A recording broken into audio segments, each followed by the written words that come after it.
The hound of the Baskervilles novel के हिंदी अनुवाद की चौथी कड़ी में मैं आपकी दोस्त रोशनी एक बार फिर से हमारे सुनने वालों का तहे दिल से स्वागत करती हूँ। तो शेरलॉक होम्स के चाहने वाले हमारे श्रोता ये जानते होंगे कि अब हम उस मोड़ पर पहुंच गए हैं जहां ऐसा लगता है कि शेरलॉक होम्स अपनी अनुपस्थिति से काम नहीं चला पाएंगे। वैसे तो डॉक्टर वॉटसन अपनी रिपोर्ट्स के द्वारा उनको यहाँ पर हो रही हर घटना के बारे में विधिवत विवरण दे रहे हैं, लेकिन हालात अब कुछ ऐसे हो गए हैं कि शेरलॉक होम्स के आए बिना शायद अब बात नहीं बनेगी। ये तो हम सब लोग जान चुके हैं कि सर हेनरी की प्रेम कथा अभी थोड़ी सी रुकावट का सामना करके धीरे धीरे शायद फिर आगे बढ़ेगी। लेकिन उससे भी महत्वपूर्ण घटना जो हुई है वो ये है कि सर हेनरी के बटलर बैरीमोर का ये मानना कि जो जेल से भागा हुआ कैदी है और रात के अंधेरे में मोमबत्ती से वो उसी को इशारा कर रहे थे। अब सर हेनरी और डॉक्टर वॉटसन निकल गए हैं उसे पकड़ने के लिए, लेकिन यहाँ कहानी कुछ और ही रहस्यमयी हो जाती है जब वो कैदी उनकी पकड़ में आए बिना ही भाग जाता है और उन्हें सुनाई देती है हाउंड की ज़बरदस्त दिल को दहला देने वाली चीख।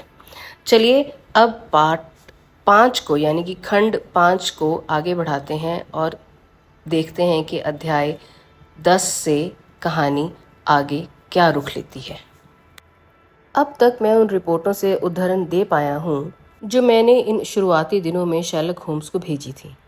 हालांकि अब मैं अपनी कहानी में एक ऐसे स्थान पर पहुंच गया हूं जहां मुझे इस पद्धति को छोड़ने और एक बार फिर अपनी यादों पर भरोसा करने के लिए मजबूर होना पड़ रहा है, जिसकी मदद मैंने उस समय रखी डायरी से ली है। बाद की डायरी के कुछ अंश मुझे उन दृश्यों तक ले जाएंगे जो हर विवरण में मेरी याददाश्त पर अमिट रूप से अंकित है। फिर मैं उस सुबह से आगे बढ़ता हूँ जो अपराधी के हमारे असफल पीछा और दलदली भूमि पर हमारे अन्य अजीब अनुभवों के बाद हुई थी।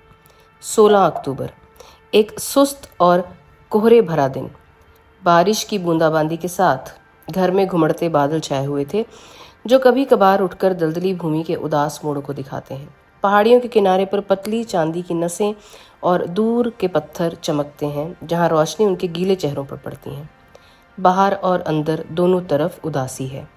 रात की उत्तेजना के बाद बैरोनेट एक काली प्रतिक्रिया में है। मैं अपने दिल पर एक बोझ और आसन्न खतरे की भावना के बारे में सचेत हूँ जो कि हमेशा वहाँ मौजूद है, जो अधिक भयानक है क्योंकि मैं इसे परिभाषित करने में असमर्थ हूँ।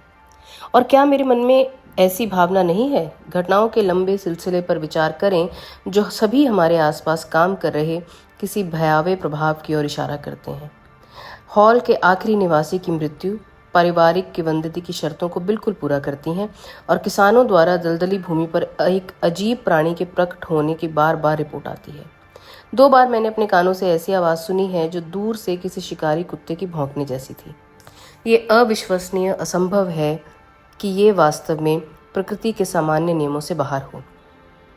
एक भूतिया कुत्ता जो भौतिक पदचिन्ह छोड़ता है और अपनी चीख से हवा को भर देता है, निश्चित रूप से उसके बारे में नहीं सोचा जाना चाहिए।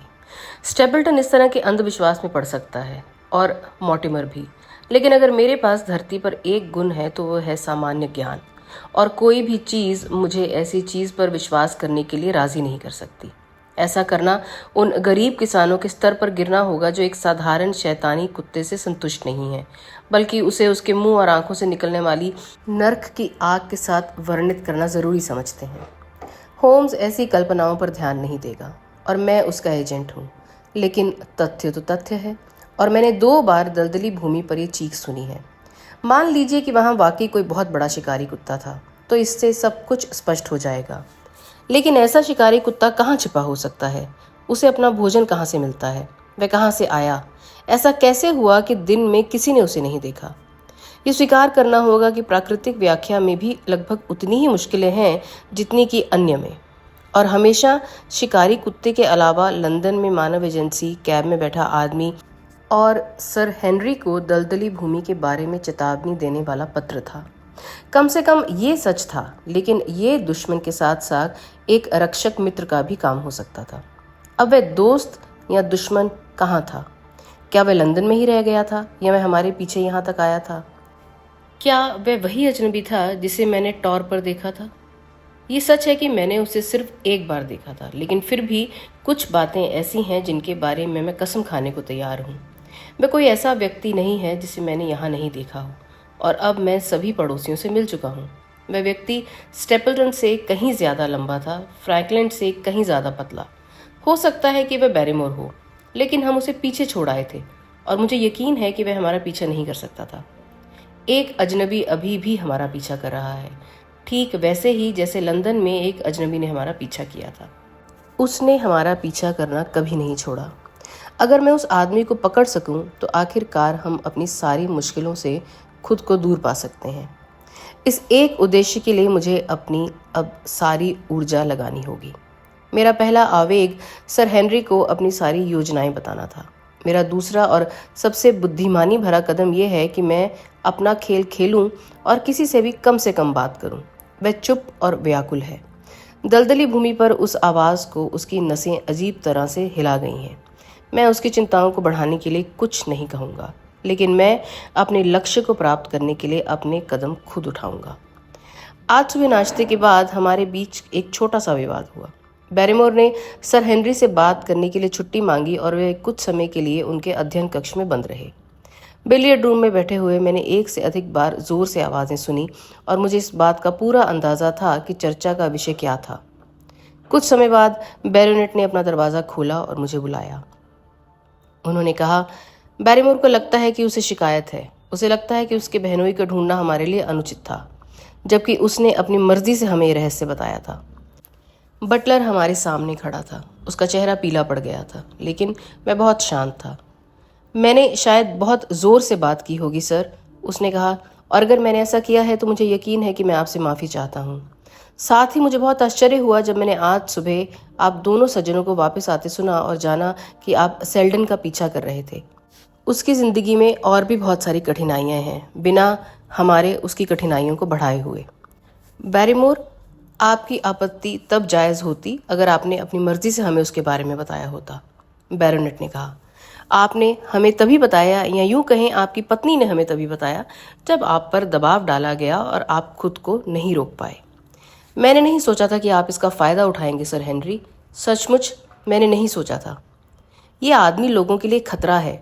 दलदली भूमि पर कई घर हैं, और ये ऐसा आदमी है जो किसी भी हद तक जा सकता है। ये देखने के लिए आपको बस उस चेहरे की एक झलक चाहिए।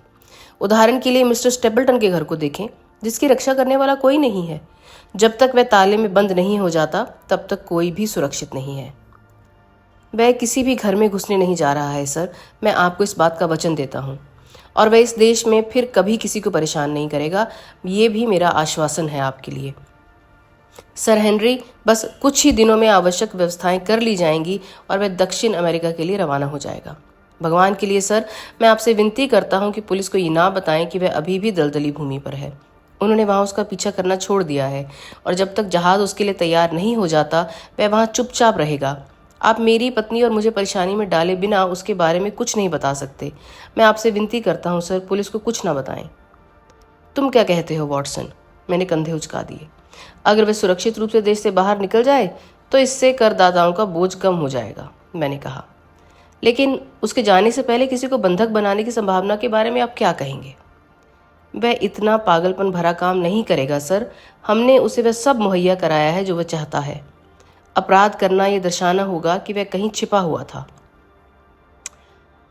ये बात ठीक है, सर हेनरी ने कहा। तो ठीक है बैरीमोर, भगवान आपका भला करे सर। मैं आपका तहे दिल से धन्यवाद करता हूँ। अगर उसे फिर से ले जाया जाता तो मेरी बेचारी पत्नी की मौत हो जाती। मुझे लगता है कि हम एक अपराध में सहायता कर रहे हैं और उसे बढ़ावा दे रहे हैं वॉटसन। लेकिन हमने जो सुना है उसके बाद मुझे नहीं लगता कि मैं उस आदमी को छोड़ सकता हूँ। इसलिए मामला यहीं ख़त्म हो गया। ठीक है बैरीमोर, तुम जा सकते हो। कृतज्ञता के कुछ टूटे फूटे शब्दों के साथ वह आदमी मुड़ा, लेकिन वह झिझका और फिर वापस आ गया। आप हमारे प्रति इतने दयालु रहे हैं सर कि बदले में मैं आपके लिए जो कुछ भी कर सकता हूँ करना चाहता हूँ। मैं कुछ जानता हूँ सर हेनरी, और शायद मुझे पहले ही कह देना चाहिए था, लेकिन ये बात मुझे जांच के बहुत बाद पता चली। मैंने अभी तक किसी नश्वर व्यक्ति से इस बारे में एक शब्द भी नहीं कहा है। ये बेचारे सर चार्ल्स की मौत के बारे में है। उसका इतना कहते ही बैरोनेट और मैं दोनों अपने पैरों पर खड़े हो गए। क्या आप जानते हैं कि उनकी मृत्यु कैसे हुई? नहीं सर, मुझे ये नहीं पता। तो फिर क्या? मुझे पता है कि वे उस समय गेट पर क्यों थे। वे एक महिला से मिलने गए थे। एक औरत से मिलने के लिए? जी श्रीमान। और उस महिला का नाम क्या है? मैं आपको नाम नहीं बता सकता सर, लेकिन मैं आपको नाम के पहले अक्षर बता सकता हूँ। उसके पहले अक्षर LL थे। तुम्हें ये कैसे पता बैरीमोर? वो सर हेनरी, उस सुबह आपके चाचा को एक पत्र मिला था। उनके पास आमतौर पर बहुत सारे पत्र होते थे क्योंकि वे एक सार्वजनिक व्यक्ति थे और अपने दयालु हृदय के लिए जाने जाते थे। इसलिए हर कोई जो मुसीबत में होता था खुशी खुशी उनके पास आ जाता। लेकिन उस समय संयोग से केवल यही एक पत्र था, इसलिए मैंने इस पर अधिक ध्यान दिया। ये कुम्बे ट्रेसी से था और ये एक महिला के हाथ से लिखा गया था।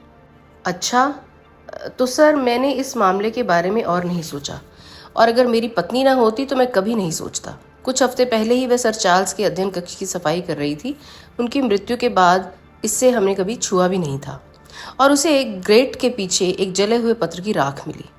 इसका अधिकांश हिस्सा जलकर टुकड़े टुकड़े हो गया था, लेकिन एक छोटी सी पर्ची, एक पेपर का अंत एक साथ लटका हुआ था और लेखन अभी भी पढ़ा जा सकता था। हालांकि एक काले रंग की पृष्ठभूमि में ग्रे था। ऐसा प्रतीत हो रहा था कि पत्र के अंत में एक पोस्ट स्क्रिप्ट था और इसमें लिखा था, कृपया कृपया चूंकि आप एक सज्जन व्यक्ति हैं, इस पत्र को जला दें और 10 बजे तक गेट पर पहुंच जाएं। इसके नीचे LL के हस्ताक्षर थे। क्या तुम्हें वह पर्ची मिल गई? नहीं सर, जब हमने इसे हटाया तो ये टुकड़े टुकड़े हो गया। क्या सर चार्ल्स को इसी लेखन से कभी कोई अन्य पत्र प्राप्त हुआ था? जी सर, मैंने उनके पत्रों पर कोई विशेष ध्यान नहीं दिया। मुझे इस पर ध्यान नहीं देना चाहिए था क्योंकि उस दिन ये पत्र अकेला था, शायद इसीलिए मेरा ध्यान इस पर पड़ गया। और तुम्हें नहीं पता कि LL कौन है? नहीं सर, इसके बारे में मुझे कोई जानकारी नहीं है, लेकिन मुझे उम्मीद है कि अगर हम उस महिला तक पहुंच जाएं तो हमें सर चार्ल्स की मौत के बारे में ज़्यादा जानकारी मिलेगी। मैं समझ नहीं पा रहा हूँ बैरीमोर कि तुमने इतनी महत्वपूर्ण जानकारी हमसे कैसे छिपाई। सर, इसके तुरंत बाद ही हमारी अपनी मुसीबत हमारे सामने आ गई थी, मेरी पत्नी के भाई के रूप में। और फिर सर हम दोनों ही सर चार्ल्स के बहुत वफादार थे। उन्होंने हमारे लिए इतने सारे काम किए थे, हमारी इतनी मदद करी थी। इस मामले को उठाने से हमारे बेचारे मालिक की छवि को नुकसान हो सकता था, और मामला जब किसी महिला के साथ हो तो सावधानी से ही आगे बढ़ना चाहिए। तुम्हें लगा कि इससे उनकी प्रतिष्ठा को ठेस पहुंचेगी? जी सर, मैंने सोचा था कि ये बात बताने से किसी को कोई फ़ायदा नहीं होगा, लेकिन अब आप हमारे प्रति इतने दयालु हैं और मुझे लगता है कि इस मामले के बारे में मैं जो कुछ भी जानता हूँ वो आपको सब ना बताना अन्याय होगा। बहुत अच्छा बैरीमोर, अब तुम जा सकते हो। जब बटलर हमसे विदा हो गया तो सर हेनरी मेरी ओर मुड़े और पूछा, अच्छा वॉटसन, इस नई रोशनी के बारे में तुम्हारा क्या विचार है? ऐसा लगता है कि इससे अंधकार पहले से भी अधिक और गहरा हो गया है। बात तो तुम्हारी ठीक है, लेकिन अगर हम LL का पता लगा पाते हैं तो इससे पूरा मामला साफ हो जाएगा। हमने इतना तो हासिल कर ही लिया है। हम जानते हैं कि कोई ऐसा है जिसके पास तथ्य हैं, अगर हम उसे ढूंढ पाएं। आपको क्या लगता है हमें क्या करना चाहिए? होम्स को तुरंत सारी बातें बता दो, इससे उसे बस सुराग मिल जाएगा जिसकी उसे तलाश है। मेरा अनुमान है कि ये समाचार मिलते ही वह बहुत जल्द बेस्केविल्स आ जाएगा। मैं तुरंत अपने कमरे में गया और होम्स के लिए सुबह की बातचीत की अपनी रिपोर्ट तैयार की। मुझे ये ज्ञात था कि हाल के दिनों में मैं बहुत व्यस्त था, क्योंकि बेकर स्ट्रीट में मैंने जो अपने नोट्स भेजे थे और जिनका जवाब उसने दिया था वे बहुत ही संक्षिप्त थे। मैंने जो जानकारी दी थी उस पर कोई टिप्पणी नहीं थी और मेरे मिशन का शायद ही कोई संदर्भ था। इसमें कोई संदेह नहीं कि ब्लैकमेलिंग का मामला उसकी सारी क्षमताओं को अवशोषित कर रहा है, और फिर भी ये नया मामला निश्चित रूप से उसका ध्यान आकर्षित करेगा और उसकी रुचि को फिर से जगाएगा। मैं चाहता हूँ कि काश वो यहाँ होता। 17 अक्टूबर। आज पूरे दिन बारिश होती रही। आईवी पर सरसराहट होती रही और छतों से टपकती रही। मैंने उस अपराधी के बारे में सोचा जो सुनसान, ठंडे, आश्रयहीन दलदल में था। बेचारा, उसके अपराध चाहे जो भी हों, उसने प्रायश्चित के लिए कुछ ना कुछ तो सहा है। और फिर मैंने उस दूसरे के बारे में सोचा, कैब में बैठा चेहरा, चांद के सामान की आकृति, क्या वह भी उसी बाड़ में था? अदृश्य दृष्टा, अंधकार का आदमी। शाम को मैंने अपना वाटरप्रूफ जैकेट पहना और भीगे हुए दलदल में दूर तक चलता गया। अंधकारमय कल्पनाओं से भरा हुआ। मेरे चेहरे पर बारिश की मार और मेरे कानों के पास हवा की सीटी बज रही थी। भगवान उन लोगों की मदद करे जो अब महान दलदल में भटक रहे हैं, क्योंकि मजबूत पहाड़ियां भी दलदल बन रही हैं। मैंने ब्लैक टॉर पाया जिस पर मैंने अकेले दृष्टा को देखा था, और उसके ऊबड़ खाबड़ शिखर से मैंने खुद को उदासी भरे ढलानों के पार देखा। बारिश की फुहारें उनके लाल चेहरे पर बह रही थीं और भारी स्लेटी रंग के बादल परिदृश्य पर नीचे लटक रहे थे। शानदार पहाड़ियों के किनारे पर भूरे रंग की मालाओं में लटके हुए थे। बाईं ओर दूर के खोखले में धुंध से आधे छिपे हुए पेड़ों के ऊपर बैस्केविले हॉल के 2 पतले टावर थे। वे मानव जीवन के एकमात्र संकेत थे जिन्हें मैं देख सकता था, केवल उन प्रागैतिहासिक झोंपड़ियों को छोड़कर जो पहाड़ियों की ढलानों पर घनीभूत थीं। उस अकेले आदमी का कहीं कोई निशान नहीं था जिसे मैंने 2 रात पहले उसी स्थान पर देखा था। जब मैं वापस लौट रहा था तो डॉक्टर मॉर्टिमर मुझे अपनी गाड़ी में लेकर फाउल मायर के बाहरी फार्म हाउस से आने वाले दलदली इलाके के ऊबड़ खाबड़ रास्ते से गुजर रहे थे। वे हमारे प्रति बहुत चौकस हैं, और शायद ही कोई ऐसा दिन बीता हो जब उन्होंने हॉल में आकर हमसे ना पूछा हो कि हमारी ज़िंदगी कैसे चल रही है। उन्होंने मुझे अपनी गाड़ी में चढ़ने के लिए जोर दिया और मुझे घर तक लिफ्ट दी। मैंने पाया कि वे अपने छोटे स्पैनियल के गायब होने से बहुत परेशान थे। वह दलदली इलाकों में भटक गया था और कभी वापस नहीं आया। मैंने उन्हें यथासंभव सांत्वना दी, लेकिन मुझे ग्रिम्पन मायर पर टट्टू की याद आ गई और मुझे नहीं लगता है कि वे अपने छोटे कुत्ते को फिर से देख पाएंगे। वैसे मॉर्टिमर, मैंने कहा, जब हम ऊबड़ खाबड़ सड़क पर आगे बढ़ रहे थे, मुझे लगता है कि यहाँ से कुछ ही दूरी पर ऐसे लोग रहते हैं जिन्हें तुम नहीं जानते। शायद ऐसा कोई भी नहीं है जिसे मैं नहीं जानता। तो क्या आप मुझे किसी महिला का नाम बता सकते हैं जिसके नाम के अक्षर LL हों? उसने कुछ मिनट तक सोचा। नहीं, उसने कहा, कुछ जिप्सी और मजदूर लोग हैं जिनके बारे में मैं जवाब नहीं दे सकता, लेकिन किसानों या कुलीन वर्ग में ऐसा कोई नहीं है जिसके नाम के पहले अक्षर ये हों। हालांकि थोड़ा इंतज़ार करें। उसने कुछ देर रुकने के बाद कहा, लॉरा लियोन्स है, उनके नाम के पहले अक्षर LL हैं, लेकिन वे कुम्बे ट्रेसी में रहती हैं। मैंने पूछा, वह कौन है? वह फ्रैंकलिन की बेटी हैं। किसकी? उस बूढ़े फ्रैंकलिन सनकी की? हाँ, बिल्कुल। उसने लियोन्स नामक एक कलाकार से शादी की थी जो दलदली भूमि पर रेखा चित्र बनाने आया था। वह बदमाश साबित हुआ और उसे छोड़ के चला गया। जो कुछ मैंने सुना है उसके अनुसार दोष पूरी तरह से एक पक्ष का नहीं था। क्योंकि उसने अपने पिता की सहमति के बिना शादी की थी, इसलिए उसके पिता ने उसका साथ छोड़ दिया, और शायद कुछ और भी कारण रहे होंगे। इसलिए बूढ़े पापी और युवा पापी के बीच लड़की फंस गई। तो अब वह कैसे रहती है? और बूढ़ा फ्रैंकलैंड उसे बहुत कम पैसे देता है, लेकिन इससे ज़्यादा मैं कुछ नहीं जानता, क्योंकि उनके ये मामले काफ़ी उलझे हुए हैं। चाहे वह कुछ भी पाने की हकदार ना हो, कोई भी पिता अपने बच्चे को ऐसे बर्बाद नहीं होने दे सकता। उसकी कहानी इतनी दर्दनाक है कि सब लोग जान गए, और यहाँ के कई लोगों ने उसे एक ढंग की ज़िंदगी जीने लायक बनाने के लिए कुछ मदद भी की। स्टेबल्टन ने कुछ किया, सर चार्ल्स ने कुछ किया, मैंने खुद भी थोड़ी सी मदद की थी उसे टाइपराइटिंग का व्यवसाय शुरू करवाने की। वह जानना चाहता था कि मेरी पूछताछ का उद्देश्य क्या है, लेकिन मैं उसे बहुत कुछ बताए बिना उसकी जिज्ञासा को संतुष्ट करने में कामयाब रहा, क्योंकि ऐसा कोई कारण नहीं है कि हमें किसी को अपने भरोसे में लेना चाहिए। कल सुबह मैं कुम्बे ट्रेसी के लिए अपना रास्ता खोज लूँगा, और अगर मैं इस संदिग्ध प्रतिष्ठा वाली श्रीमती लॉरा लियोन से मिल पाता हूँ तो रहस्यों की श्रृंखला में एक घटना को सुलझाने की दिशा में एक बड़ा कदम उठा पाऊंगा।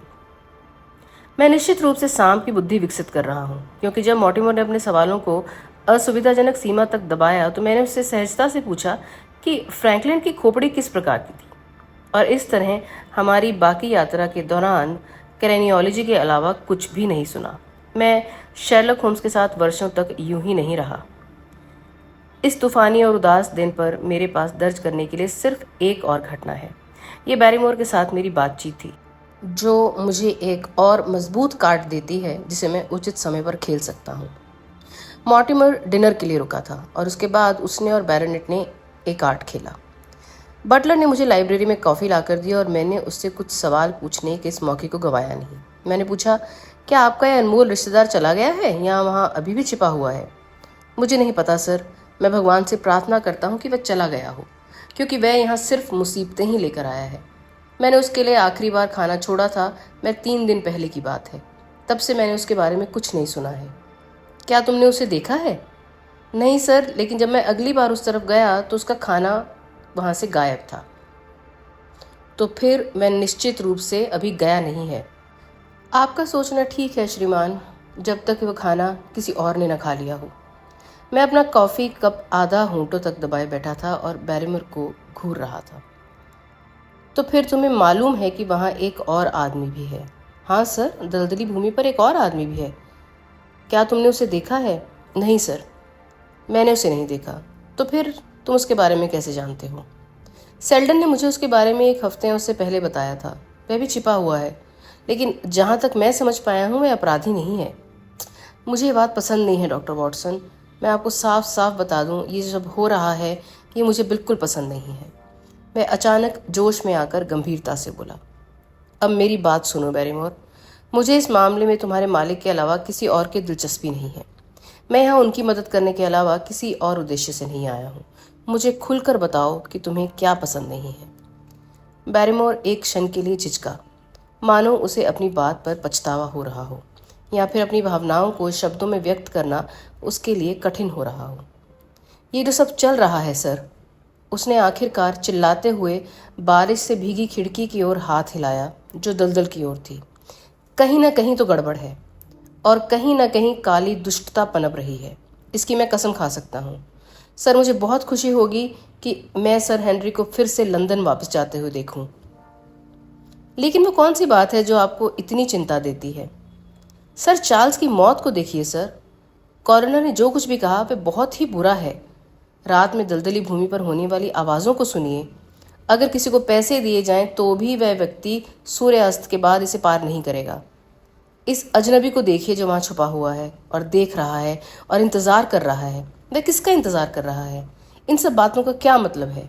ये बैस्करविले नाम के किसी भी व्यक्ति के लिए अच्छा नहीं है और मुझे बहुत खुशी होगी कि जिस दिन सर हेनरी के नए नौकर हॉल को संभालने के लिए तैयार होंगे, मैं उस दिन यहाँ से चला जाऊँगा।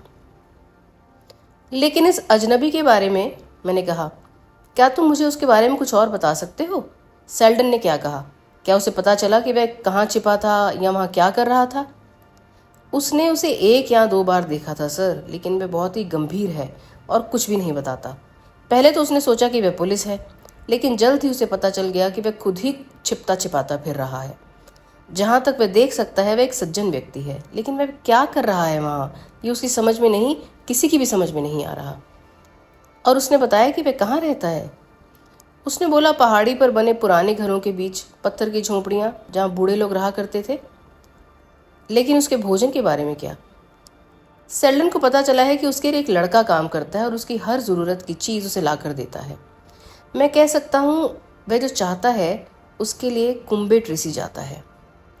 बहुत बढ़िया बैरिमोर, हम इसके बारे में किसी और समय बात करेंगे। जब बटलर चला गया तो मैं काली खिड़की के पास गया और धुंधले शीशे से उड़ते बादलों और हवा से उड़ते पेड़ों की हिलती डुलती रूपरेखा को देखा।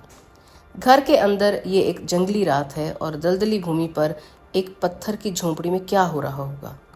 ऐसी कौन सी घृणा की भावना हो सकती है जो किसी व्यक्ति को ऐसे समय में ऐसी जगह पर छिपने के लिए प्रेरित करती है, और उसका कौन सा गहरा और गंभीर उद्देश्य हो सकता है जिसके लिए ऐसी परीक्षा की आवश्यकता हो। वहाँ दलदली भूमि पर उस झोंपड़ी में उस समस्या का केंद्र प्रतीत हो रहा था जिसने मुझे इतना परेशान किया। मैं कसम खाता हूँ कि रहस्य के केंद्र तक पहुँचने के लिए मनुष्य जो कुछ भी कर सकता है वह करने से पहले एक और दिन नहीं बीतेगा। अध्याय 11, टोर पर आदमी। मेरी निजी डायरी से लिया गया अंश, जो अंतिम अध्याय है, मेरी कहानी को 18 अक्टूबर तक ले आया है। एक ऐसा समय जब ये अजीबोगरीब घटनाएं अपने भयानक निष्कर्ष की ओर तेजी से बढ़ने लगी। अगले कुछ दिनों की घटनाएं मेरी स्मृति में अमिट रूप से अंकित हैं और मैं उन्हें उस समय लिखे गए नोट्स के संदर्भ के बिना भी बता सकता हूँ। तो मैं उस दिन से शुरू करता हूँ जिस दिन मैंने 2 बहुत महत्वपूर्ण तथ्य स्थापित किए थे। ये एक है कि कुंबे ट्रेसी की श्रीमती लॉरा लियोन्स ने सर चार्ल्स बेस्करविले को पत्र लिखा था और उसी स्थान और समय पर उनसे मिलने का समय तय किया था जब उनकी मृत्यु हुई थी। दूसरा ये कि दलदली भूमि पर छिपे हुए व्यक्ति को पहाड़ी के ढलान पर पत्थर की झोंपड़ियों के बीच पाया जाना था। इन दो तथ्यों के साथ मुझे लगा कि अगर मैं इन अंधेरे स्थानों पर कुछ और प्रकाश नहीं डाल सकता तो या तो मेरी बुद्धि या मेरा साहस अपर्याप्त है। मुझे बैरोनेट को ये बताने के लिए कोई मौका नहीं मिला कि मैंने पिछली शाम को मिसेस लियोन्स के बारे में क्या जाना था, क्योंकि डॉक्टर मॉर्टिमर बहुत देर तक उनके साथ ताश खेलते रहे थे। हालांकि नाश्ते के समय मैंने उन्हें अपनी खोज के बारे में बताया और उनसे पूछा कि क्या वे मेरे साथ कुंबे ट्रेसी जाना चाहेंगे। पहले तो वो आने के लिए उत्सुक हुए, लेकिन बाद में हम दोनों को लगा कि अगर मैं अकेला जाऊं तो परिणाम बेहतर हो सकते हैं। हम जितनी औपचारिक यात्रा करेंगे उतना ही कम जानकारी हमें मिल पाएगी। इसलिए मैंने सर हेनरी को पीछे छोड़ दिया, बिना अंतरात्मा की कुछ चुभन के, और अपनी नई खोज पर निकल पड़ा। जब मैं कुंबे ट्रेसी पहुंचा तो मैंने पर्किन से घोड़े को रखने के लिए कहा और मैं उस महिला के बारे में पूछताछ करने लगा जिसके बारे में मैं जानकारी इकट्ठी करने आया था। मुझे उसके घर को खोजने में कोई कठिनाई नहीं हुई, जो कि केंद्रीय भाग में था और अच्छी तरह से सुसज्जित था। एक नौकरानी ने बिना किसी औपचारिकता के मुझे अंदर ले जाकर बिठाया और जैसे ही मैं बैठक कक्ष में दाखिल हुआ, एक महिला जो रेमिंगटन टाइपराइटर के सामने बैठी थी, स्वागत की सुखद मुस्कान के साथ उछल पड़ी। हालांकि जब उसने देखा कि मैं एक अजनबी हूं तो उसका चेहरा उतर गया और वह फिर से बैठ गई और मुझसे पूछा कि मैं किस उद्देश्य से आया हूं। श्रीमती लियोन्स द्वारा छोड़ा गया पहला प्रभाव अत्यंत भवदीय था। उनकी आंखें और बाल भी उसी गहरे भूरे रंग के थे और उनके गाल हालांकि काफी झाईदार थे, लेकिन भूरे बालों की शानदार चमक से लाल थे। वह कोमल गुलाबी रंग जो सल्फर गुलाब के दिल में छिपा हुआ था। मैं फिर से कहता हूँ, प्रशंसा वाला प्रभाव था, लेकिन दूसरा आलोचना थी। चेहरे पर कुछ सूक्ष्म रूप से गड़बड़ थी। अभिव्यक्ति में कुछ खुरदरापन, शायद आंखों में कुछ कठोरता, होठों का कुछ ढीलापन जो उसकी संपूर्ण सुंदरता को खराब कर रहा था। लेकिन ये जाहिर है बात के विचार है। उस पल मैं बस इतना ही सचेत था कि मैं एक बहुत ही सुंदर महिला की उपस्थिति में था और वह मुझसे मेरे आने का कारण पूछ रही थी। उस पल तक मुझे ये समझ में नहीं आया था कि मेरा मिशन कितना नाजुक है। मैंने कहा, मुझे आपके पिता को जानने का सौभाग्य प्राप्त हुआ है। ये एक अजीब सा परिचय था और उस महिला ने मुझे इसका एहसास कराया। मेरे और मेरे पिता के बीच कोई समानता नहीं है, उसने कहा। मेरा उनके साथ कोई संबंध नहीं है और उनके दोस्त मेरे नहीं हैं। अगर स्वर्गीय सर चार्ल्स बैस्करविले और कुछ अन्य दयालु दिल वाले लोग ना होते तो मैं आज भूखी मर जाती। मैं स्वर्गीय सर चार्ल्स बैस्करविले के बारे में ही आपसे मिलने आया हूँ। महिला के चेहरे की झाइयों पर उभार आने लगा। मैं आपको उसके बारे में क्या बता सकती हूँ, उसने पूछा और उसकी उंगलियां टाइपराइटर के स्टॉप पर घबराहट से चलने लगी। आप उन्हें जानती थी, है ना? मैं पहले ही कह चुकी हूँ कि मैं इनकी दयालुता की बहुत आभारी हूँ। अगर मैं अपना भरण पोषण करने में सक्षम हूँ तो ये काफ़ी हद तक उनकी इस एहसान के कारण है जो उन्होंने मेरे दुखी स्थिति में मेरे ऊपर किया। क्या आप उनके और बीच में कोई पत्र व्यवहार था? महिला ने जल्दी से ऊपर देखा। उसकी भूरी आंखों में गुस्से की चमक थी। इन प्रश्नों का क्या उद्देश्य है? उसने तीखे स्वर में पूछा। इसका उद्देश्य सार्वजनिक बदनामी से बचना है। बेहतर है कि मैं ये सवाल आपसे पूछूं बजाय इसके कि पुलिस आपसे पूछे और मामला हमारे नियंत्रण से बाहर हो जाए। वह चुप हुई और उसका चेहरा पीला पड़ गया। आखिरकार उसने अपने व्यवहार में कुछ लापरवाही और विद्रोही भाव के साथ ऊपर देखा। ठीक है, मैं जवाब दूंगी, उसने कहा। पूछो, क्या सवाल हैं तुम्हारे? क्या आपने कभी सर चार्ल्स से पत्र व्यवहार किया था? मैंने निश्चित रूप से उनकी विनम्रता और उदारता को स्वीकार करने के लिए उन्हें 1 या 2 बार पत्र लिखा था। क्या आपके पास उन पत्रों की तारीखें हैं? नहीं। क्या आप कभी उनसे मिली हैं? हाँ, 1 या 2 बार, जब वे कुंबे ट्रेसी में आया करते थे। वे बहुत ही शांत स्वभाव के व्यक्ति थे। वे अपनी दयालुता का ढिंढोरा नहीं पीटना पसंद करते थे। लेकिन यदि आप उनसे बहुत कम मिली और आपका पत्र व्यवहार भी बहुत कम था, तो वे आपके मामलों के बारे में इतना कैसे जानते थे कि वे आपकी मदद कर सकें, जैसा कि आप कहती हैं कि उन्होंने किया? उसने मेरे सवाल का पूरी बहादुरी से सामना किया। ऐसे कई सज्जन थे जो मेरे दुखद इतिहास से परिचित थे और मेरी मदद करने के लिए एकजुट हुए। उनमें से एक थे मिस्टर स्टेपल्टन, जो सर चार्ल्स के पड़ोसी और घनिष्ठ मित्र थे। वे बहुत दयालु हैं और उन्हीं के माध्यम से सर चार्ल्स को मेरे मामलों के बारे में पता चला। मैं पहले से ही जानता था कि सर चार्ल्स बैस्करविले ने कई मौक़ों पर स्टेपल्टन को अपना दानदाता बनाया था, इसलिए महिला के बयान में सच्चाई की छाप थी।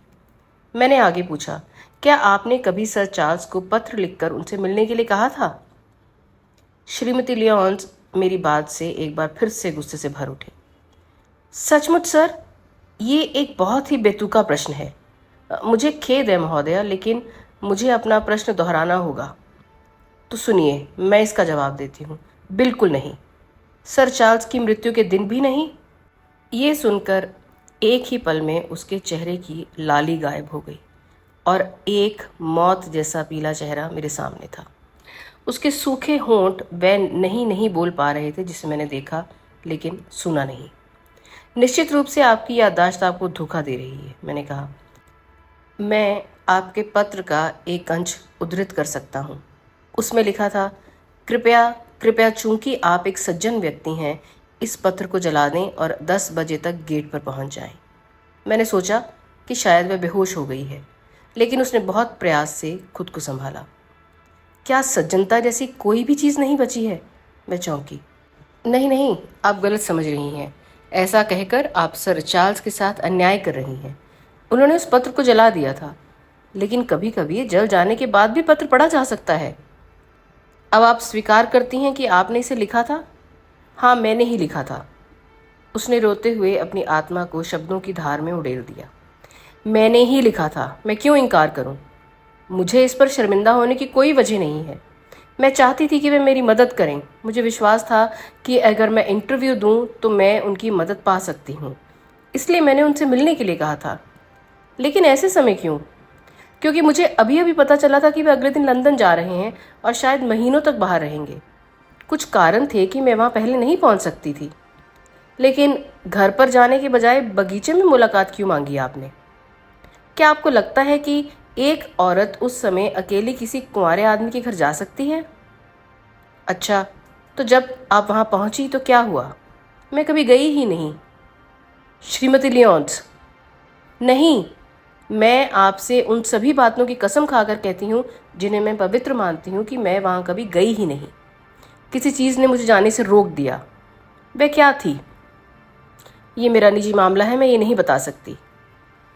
तो फिर आप ये तो स्वीकार करती हैं कि आपने सर चार्ल्स से उसी समय और उसी स्थान पर मिलने का समय तय किया था जिस समय उनकी मृत्यु हुई, लेकिन आप इस बात से इनकार करती हैं कि आप उनसे मिलने के समय पर वहाँ नहीं पहुँची थी।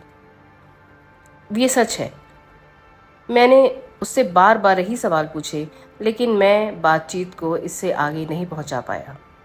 मिसेस लियोन्स, मैंने इस लंबे और अनिर्णित साक्षात्कार से उठते हुए कहा, आप एक बहुत बड़ी जिम्मेदारी ले रही हैं और जो कुछ भी आप जानती हैं उसे पूरी तरह से साफ न करके खुद को बहुत गलत स्थिति में डाल रही हैं। अगर मुझे पुलिस की मदद लेनी पड़ी तो आप पाएंगी कि आपने कितनी बड़ी गलती की है। अगर आपकी स्थिति निर्दोष है तो आपने पहले ही इस बात से इनकार क्यों किया कि आपने उस तारीख को सर चार्ल्स को पत्र लिखा था? क्योंकि मुझे डर था इससे कोई गलत निष्कर्ष निकाला जा सकता है और मैं खुद को किसी घोटाले में शामिल नहीं कर सकती हूँ। और आप सर चार्ल्स से अपने पत्र को नष्ट करने का आग्रह क्यों कर रही थी? अगर आपने पत्र पढ़ा है तो आपको पता होगा। मैंने ये नहीं कहा कि मैंने पूरा पत्र पढ़ा है। आपने इसका कुछ अंश तो पढ़ा है। मैंने पोस्ट स्क्रिप्ट पढ़ी है। जैसा कि मैंने कहा, पत्र जला दिया गया था और ये पूरी तरह से पठनीय नहीं था। मैं आपसे एक बार फिर से पूछता हूँ कि आप सर चार्ल्स पर इतना दबाव क्यों डाल रही थी कि वे इस पत्र को नष्ट कर दें जो उन्हें मृत्यु के दिन मिला था? ये मामला मेरा बहुत निजी है। यही कारण है कि आपको सार्वजनिक जांच से बचना चाहिए। तो मैं तुम्हें बता देती हूँ, अगर तुमने मेरे दुखद इतिहास के बारे में कुछ सुना है तो तुम्हें पता होगा कि मैंने जल्दबाजी में शादी की थी और मुझे इसका पछतावा है। मैंने बहुत कुछ सुना है। मेरा जीवन एक ऐसे पति से लगातार उत्पीड़न की तरह रहा है जिससे मैं घृणा करती हूँ। कानून उसके पक्ष में है और हर दिन मुझे इस संभावना का सामना करना पड़ता है कि वह मुझे अपने साथ रहने के लिए मजबूर कर सकता है। जिस समय मैंने सर चार्ल्स को एक पत्र लिखा था, मुझे पता चला था कि अगर कुछ खर्चों को पूरा किया जा सकता है तो मेरी स्वतंत्रता मुझे वापस मिल सकती थी। ये मेरे लिए सब कुछ है, मन की शांति, खुशी, आत्मसम्मान, सब कुछ। मैं सर चार्ल्स की उदारता को जानती हूँ और मैंने सोचा कि अगर वह मेरे मुंह से मेरी कहानी सुनेंगे तो मेरी मदद ज़रूर करेंगे। तो फिर ऐसा क्या हुआ कि आप वहाँ नहीं गईं?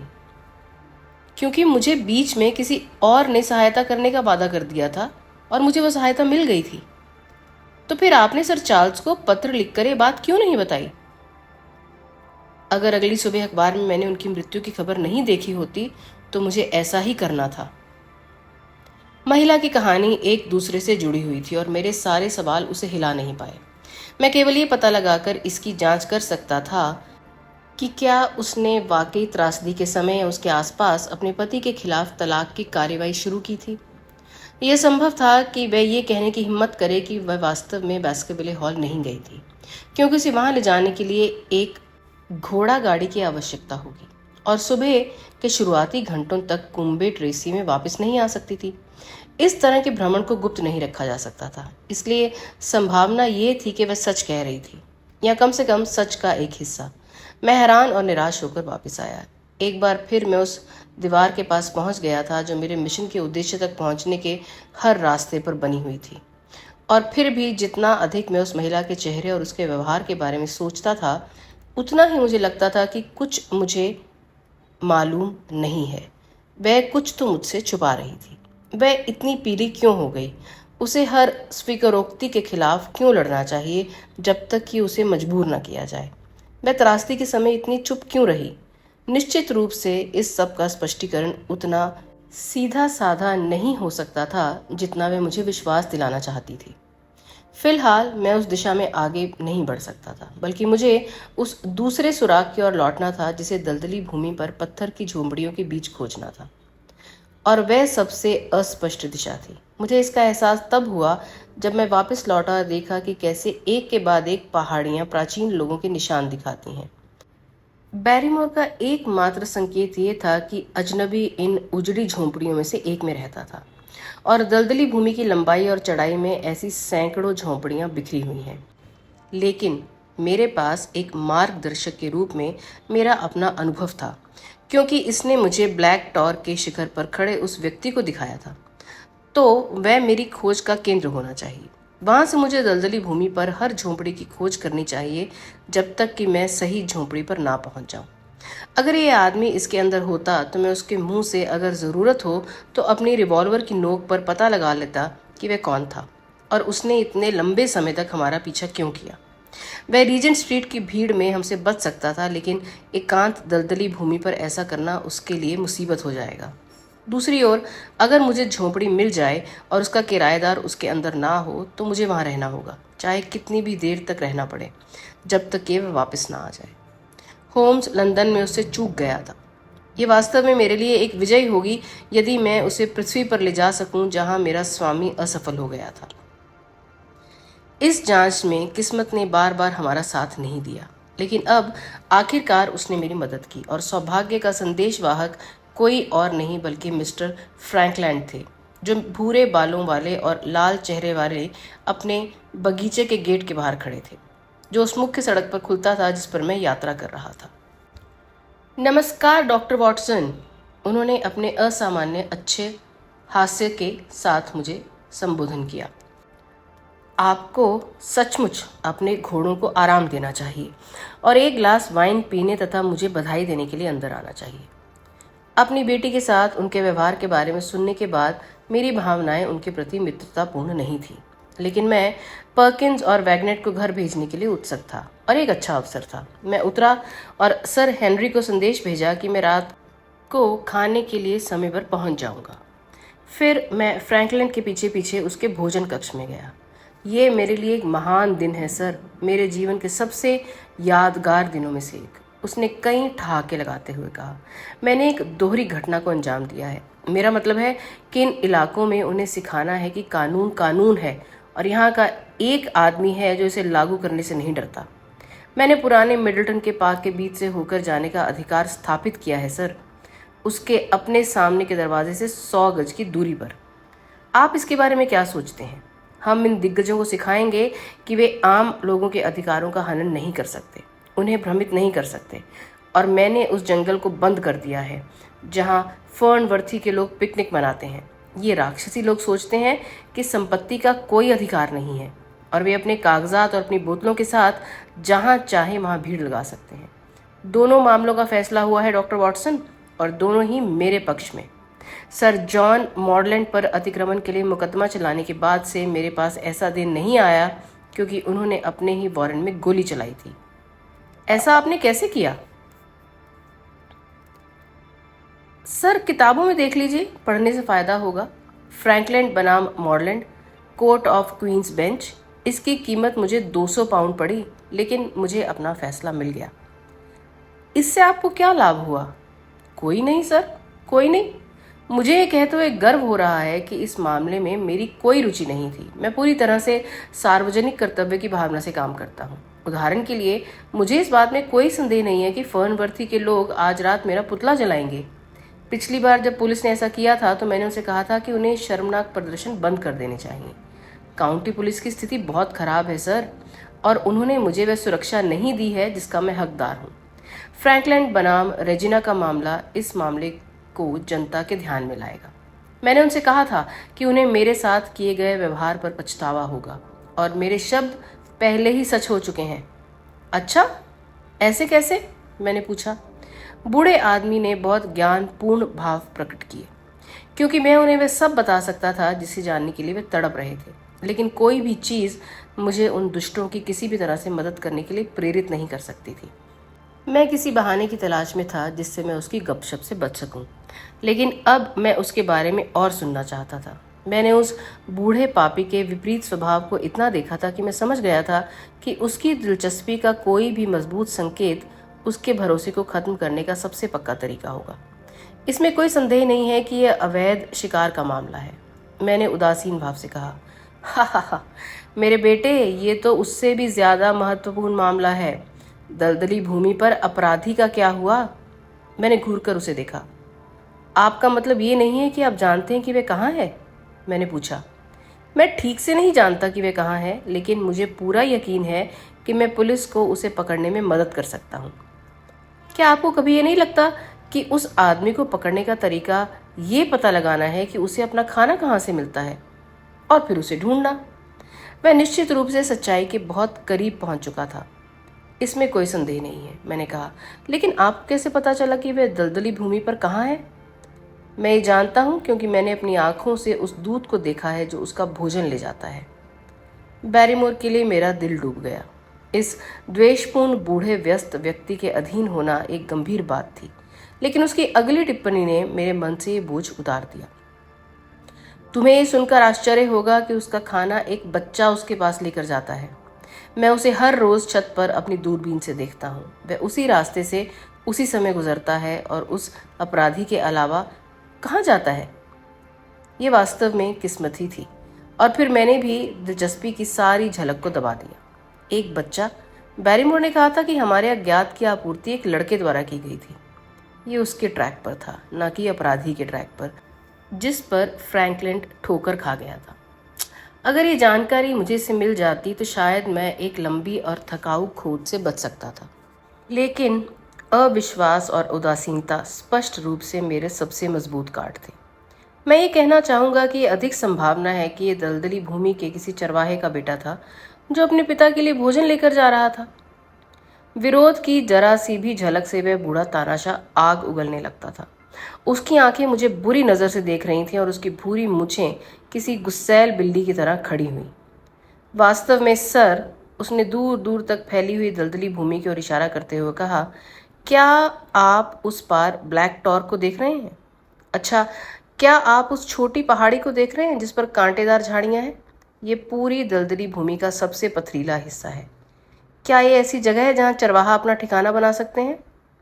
आपका सुझाव सर बहुत ही बेतुका है। मैंने विनम्रतापूर्वक उत्तर दिया कि मैंने बिना सभी तथ्य जाने ही ये बात कह दी थी। मेरी इस बात से वह प्रसन्न हुआ और उसे मुझ पर और विश्वास हो गया। आप निश्चिंत हो सकते हैं सर कि किसी राय पर पहुंचने से पहले मेरे पास बहुत अच्छे आधार और सबूत हैं। मैंने उस लड़के को बार बार उसकी गठरी के साथ देखा है, हर दिन, और कभी कभी दिन में 2 बार। मैं ऐसा करने में सक्षम रहा हूँ। लेकिन एक पल रुकिए डॉक्टर वॉटसन, क्या मेरी आंखें मुझे धोखा देती हैं, या इस समय उस पहाड़ी पर कुछ चल रहा है? ये कई मील दूर था, लेकिन मैं धुंधले हरे और भूरे रंग के बीच एक छोटा सा काला बिंदु स्पष्ट रूप से देख सकता था। आइए सर, आइए, फ्रैंकलिन ने ऊपर की ओर दौड़ते हुए कहा। आप अपनी आंखों से देखेंगे और खुद ही फैसला करेंगे। दूरबीन एक तिपाई पर लगा एक दुर्जय उपकरण घर की सपाट सीढ़ियों पर खड़ा था। फ्रैंकलिन ने उस पर अपनी आंखें गड़ा दी और संतुष्टि की चीख उसके मुंह से निकल गई। जल्दी करो डॉक्टर वॉटसन, जल्दी करो, इससे पहले कि वह पहाड़ी के ऊपर से गुजर जाए। वह वहां था, निश्चित रूप से, एक छोटा सा बच्चा जिसके कंधे पर एक छोटी सी गठरी थी। धीरे धीरे पहाड़ी पर चढ़ रहा था। जब वह शिखर पर पहुंचा तो मैंने देखा कि ठंडे नीले आसमान के सामने एक क्षण के लिए वह फटा पुराना भद्दा सा व्यक्ति उभर आया था। वह अपने चारों ओर एक छुपकर और चुपके से देख रहा था, जैसे कोई पीछा किए जाने से डरता हो। फिर वह पहाड़ी के ऊपर से गायब हो गया। अच्छा, क्या अब मैं सही हूं? जरूर, वहां एक लड़का है जो कोई गुप्त काम कर रहा है। और ये काम क्या है, इसका अंदाजा तो काउंटी कांस्टेबल भी लगा सकता है, लेकिन वे मुझसे एक शब्द भी नहीं सुनेंगे। और मैं आपका गोपनीयता का भी वचन देता हूँ डॉक्टर वॉटसन, एक शब्द भी नहीं, समझे? जैसा आप चाहें। उन्होंने मेरे साथ बहुत शर्मनाक व्यवहार किया है, बहुत शर्मनाक। जब फ्रैंकलिन बनाम रेजिना में तथ्य सामने आएंगे तो मुझे लगता है कि पूरे देश में आक्रोश की लहर दौड़ जाएगी। कोई भी चीज़ मुझे पुलिस की मदद करने के लिए प्रेरित नहीं कर सकती। उन्हें इस बात की परवाह नहीं थी कि इन बदमाशों ने मेरे पुतले के बजाय मुझे दला दिया होता तो। निश्चित रूप से आप नहीं जा रहे हैं। आप इस महान अफसर के सम्मान में डिकैंटर खाली करने में मेरी मदद करेंगे। लेकिन मैंने उसके सभी आग्रहों का विरोध किया और उसे मेरे साथ घर चलने के लिए उसके घोषित इरादे को रोकने में सफल रहा। जब तक उसकी नज़र मुझ पर थी मैं सड़क पर ही रहा और फिर मैं दलदली भूमि को पार करके उस पथरीली पहाड़ी की ओर बढ़ गया जिसके ऊपर से लड़का गायब हुआ था। सब कुछ मेरे पक्ष में काम कर रहा था और मैंने कसम खाई कि ये ऊर्जा या दृढ़ता की कमी के कारण नहीं होना चाहिए कि मैं उस अवसर को खो दूं जो भाग्य ने मेरे रास्ते में डाल दिया था। जब मैं पहाड़ी की चोटी पर पहुंचा तो सूरज डूब चुका था और मेरे नीचे की लंबी ढलानें एक तरफ सुनहरी हरी थी और दूसरी तरफ धूसर छाया। दूर की आकाश रेखा पर धुंध छाई हुई थी जिसमें बेलिवर और विक्सेंटोर की शानदार एक आकृतियां उभरी हुई थी। विस्तृत विस्तार में कोई आवाज या हलचल नहीं थी। एक बड़ा भूरा पक्षी, एक गुल या कर्लियू, नीले आकाश में ऊपर उड़ रहा था। वह और मैं आकाश के विशाल मेहराब और उसके नीचे के रेगिस्तान के बीच एकमात्र जीवित प्राणी लग रहे थे। बंजर दृश्य, अकेलेपन की भावना और मेरे कार्य का रहस्य और तात्कालिकता, इन सब ने मेरे दिल में ठंडक पैदा कर दी। लड़का कहीं नहीं दिख रहा था, लेकिन मेरे नीचे पहाड़ियों की एक दरार में पुरानी पत्थर की झोंपड़ी का एक घेरा था और उनके बीच में से एक ऐसी झोंपड़ी थी जिसकी छत मौसम से बचाव के लिए पर्याप्त थी। जब मैंने इसे देखा तो मेरा दिल उछल पड़ा। ये वही बिल होगा जहाँ ये अजनबी छिपा हुआ था। अंततः मेरा पैर उसके छिपने का स्थान की दहलीज पर था। उसका रहस्य मेरी मुट्ठी में था। जैसे ही मैं झोंपड़ी के पास पहुंचा, स्टेपल्टन की तरह सावधानी से चलते हुए जब वह जाल बिछाकर बैठी तितली के पास जाता था, मैंने खुद को संतुष्ट किया कि इस जगह का इस्तेमाल वाकई एक निवास के रूप में किया गया था। पत्थरों के बीच एक अस्पष्ट रास्ता उस जीर्ण शीर्ण छेद की ओर जाता था जो कि एक दरवाजे के रूप में काम करता था। अंदर सब कुछ शांत था। अज्ञात वहां छिपा हो सकता है या वह दलदली भूमि पर घूम रहा हो सकता है। रोमांच की भावना से मेरी नसें झंझना उठी। अपनी सिगरेट एक तरफ फेंकते हुए मैंने अपना हाथ अपने रिवॉल्वर के बट पर बंद कर लिया और तेजी से दरवाजे तक चलते हुए मैंने अंदर देखा। जगह खाली थी, लेकिन इस बात के पर्याप्त संकेत थे कि मैं झूठी गंध पर नहीं आया था। ये निश्चित रूप से वह आदमी यहीं रहता है। कुछ कंबल वाटरप्रूफ में लपेटे हुए उसी पत्थर की पटिया पर रखे थे जिस पर कभी नवपाषाणकालीन मनुष्य सोया करता था। आग की राख एक खुरदरी भट्टी में इकट्ठी की गई थी। उसके बगल में कुछ खाना पकाने के बर्तन और पानी से आधी भरी एक बाल्टी रखी थी। खाली डिब्बों के ढेर से पता चलता था कि ये जगह कुछ समय से आबाद थी और मैंने देखा जैसे जैसे मेरी आंखें रोशनी की आदी होती गईं, कोने में एक पनिकिन और शराब की आधी भरी बोतल खड़ी थी। झोंपड़ी के बीच में एक सपाट पत्थर मेज के काम में आता था और उस पर एक छोटा कपड़ा बंडल रखा था, निसंदेह वही जिसे मैंने दूरबीन से लड़के के कंधे पर देखा था। इसमें एक रोटी, एक डिब्बा बंद जीभ और संरक्षित आड़ू के 2 डिब्बे थे। जब मैंने इसे फिर से नीचे रखा तो इसे देखने के बाद मेरा दिल उछल पड़ा, ये देखकर कि इसके नीचे एक कागज़ पड़ा था जिस पर कुछ लिखा हुआ था। मैंने उसे उठाया और मैंने पढ़ा कि पेंसिल से मोटे तौर पर कुछ लिखा हुआ था। डॉक्टर वॉटसन कुंबे ट्रेसी गए हैं। 1 मिनट के लिए मैं कागज़ हाथ में लिए खड़ा रहा और इस संक्षिप्त संदेश का अर्थ सोचता रहा। तब ये मैं था, सर हेनरी नहीं, जो इस गुप्त व्यक्ति द्वारा परेशान किया जा रहा था। उसने खुद मेरा पीछा नहीं किया था, लेकिन उसने एक एजेंट, शायद उस लड़के को मेरे पीछे लगा दिया था, और ये उसकी रिपोर्ट थी। संभवतः मैंने दलदली भूमि पर आने के बाद से कोई ऐसा कदम नहीं उठाया था जिसे देखा और दोहराया ना गया हो। हमेशा एक अदृश्य शक्ति का ये एहसास होता था, एक महीन जाल जो असीम कौशल और नाजुकता के साथ हमारे चारों ओर खींचा गया था। हमें इतना हल्के से पकड़ रहा था कि केवल किसी सर्वोच्च क्षण में ही हमें एहसास होता था कि हम वास्तव में इसके जाल में उलझे हुए हैं। अगर एक रिपोर्ट थी तो दूसरी भी हो सकती थी, इसलिए मैंने उनकी तलाश में झोंपड़ी के चारों ओर देखा। हालांकि वहां ऐसी किसी भी चीज का कोई निशान नहीं था, ना ही मुझे कोई ऐसा संकेत मिला जिससे इस अनोखी जगह पर रहने वाले व्यक्ति के चरित्र या इरादों का पता चल सके, सिवाय इसके कि वह स्पार्टन आदतों का था और जीवन के आराम की परवाह नहीं करता था। जब मैंने भारी बारिश के बारे में सोचा और खुली छत को देखा तो मुझे समझ में आया कि वह उद्देश्य कितना मजबूत और अपरिवर्तनीय रहा होगा जिसने उसे उस दुर्गम निवास में रखा था। क्या वह हमारा घातक दुश्मन था या वह संयोग से हमारा संरक्षक देवदूत था? मैंने कसम खाई कि जब तक मैं जान नहीं लूंगा मैं झोंपड़ी से नहीं जाऊंगा। बाहर सूरज डूब रहा था और पश्चिम लाल और सुनहरे रंग से चमक रहा था। उसका प्रतिबिंब ग्रेट ग्रैम्पन मायर के बीच दूर स्थित तालाबों से लाल धब्बों में वापस आ रहा था। वहां बैस्करविले हॉल की 2 मीनारें थीं और वहां से दूर धुएं का एक धब्बा था जो ग्रिम्पन गांव को चिन्हित करता था। दोनों के बीच पहाड़ी के पीछे स्टेपल्टन का घर था।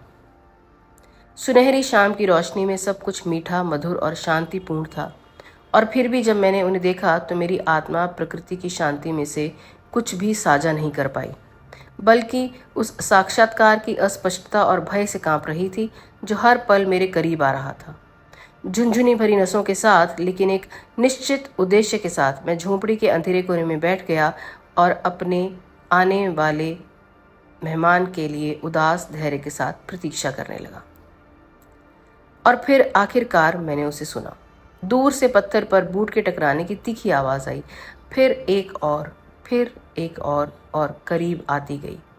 मैं पीछे हटकर सबसे अंधेरे कोने में चला गया और अपनी जेब में पिस्तौल को चेक किया। ये तय किया कि जब तक मुझे अजनबी को देखने का मौका नहीं मिल जाता मैं खुद को नहीं देखूंगा।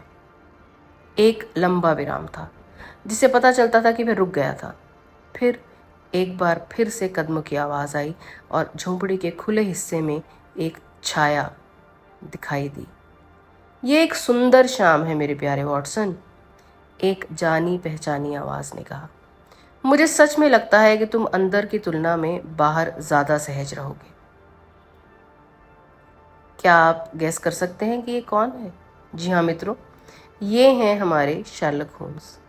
तो चलिए सस्पेंस को और ना बढ़ाते हुए अध्याय 12 दलदली भूमि पर मृत्यु की ओर बढ़ते हैं। 1-2 पल के लिए मैं बेदम बैठा रहा। मुझे अपने कानों पर यकीन ही नहीं हो रहा था। फिर मेरी इंद्रियां और मेरी आवाज़ वापस आ गई, जबकि जिम्मेदारी का बोझ एक पल में मेरी आत्मा से उतर गया। वह ठंडी, तीखी, व्यंग्यात्मक आवाज़ पूरी दुनिया में सिर्फ एक ही आदमी की हो सकती थी। होम्स! मैं चिल्लाया। होम्स!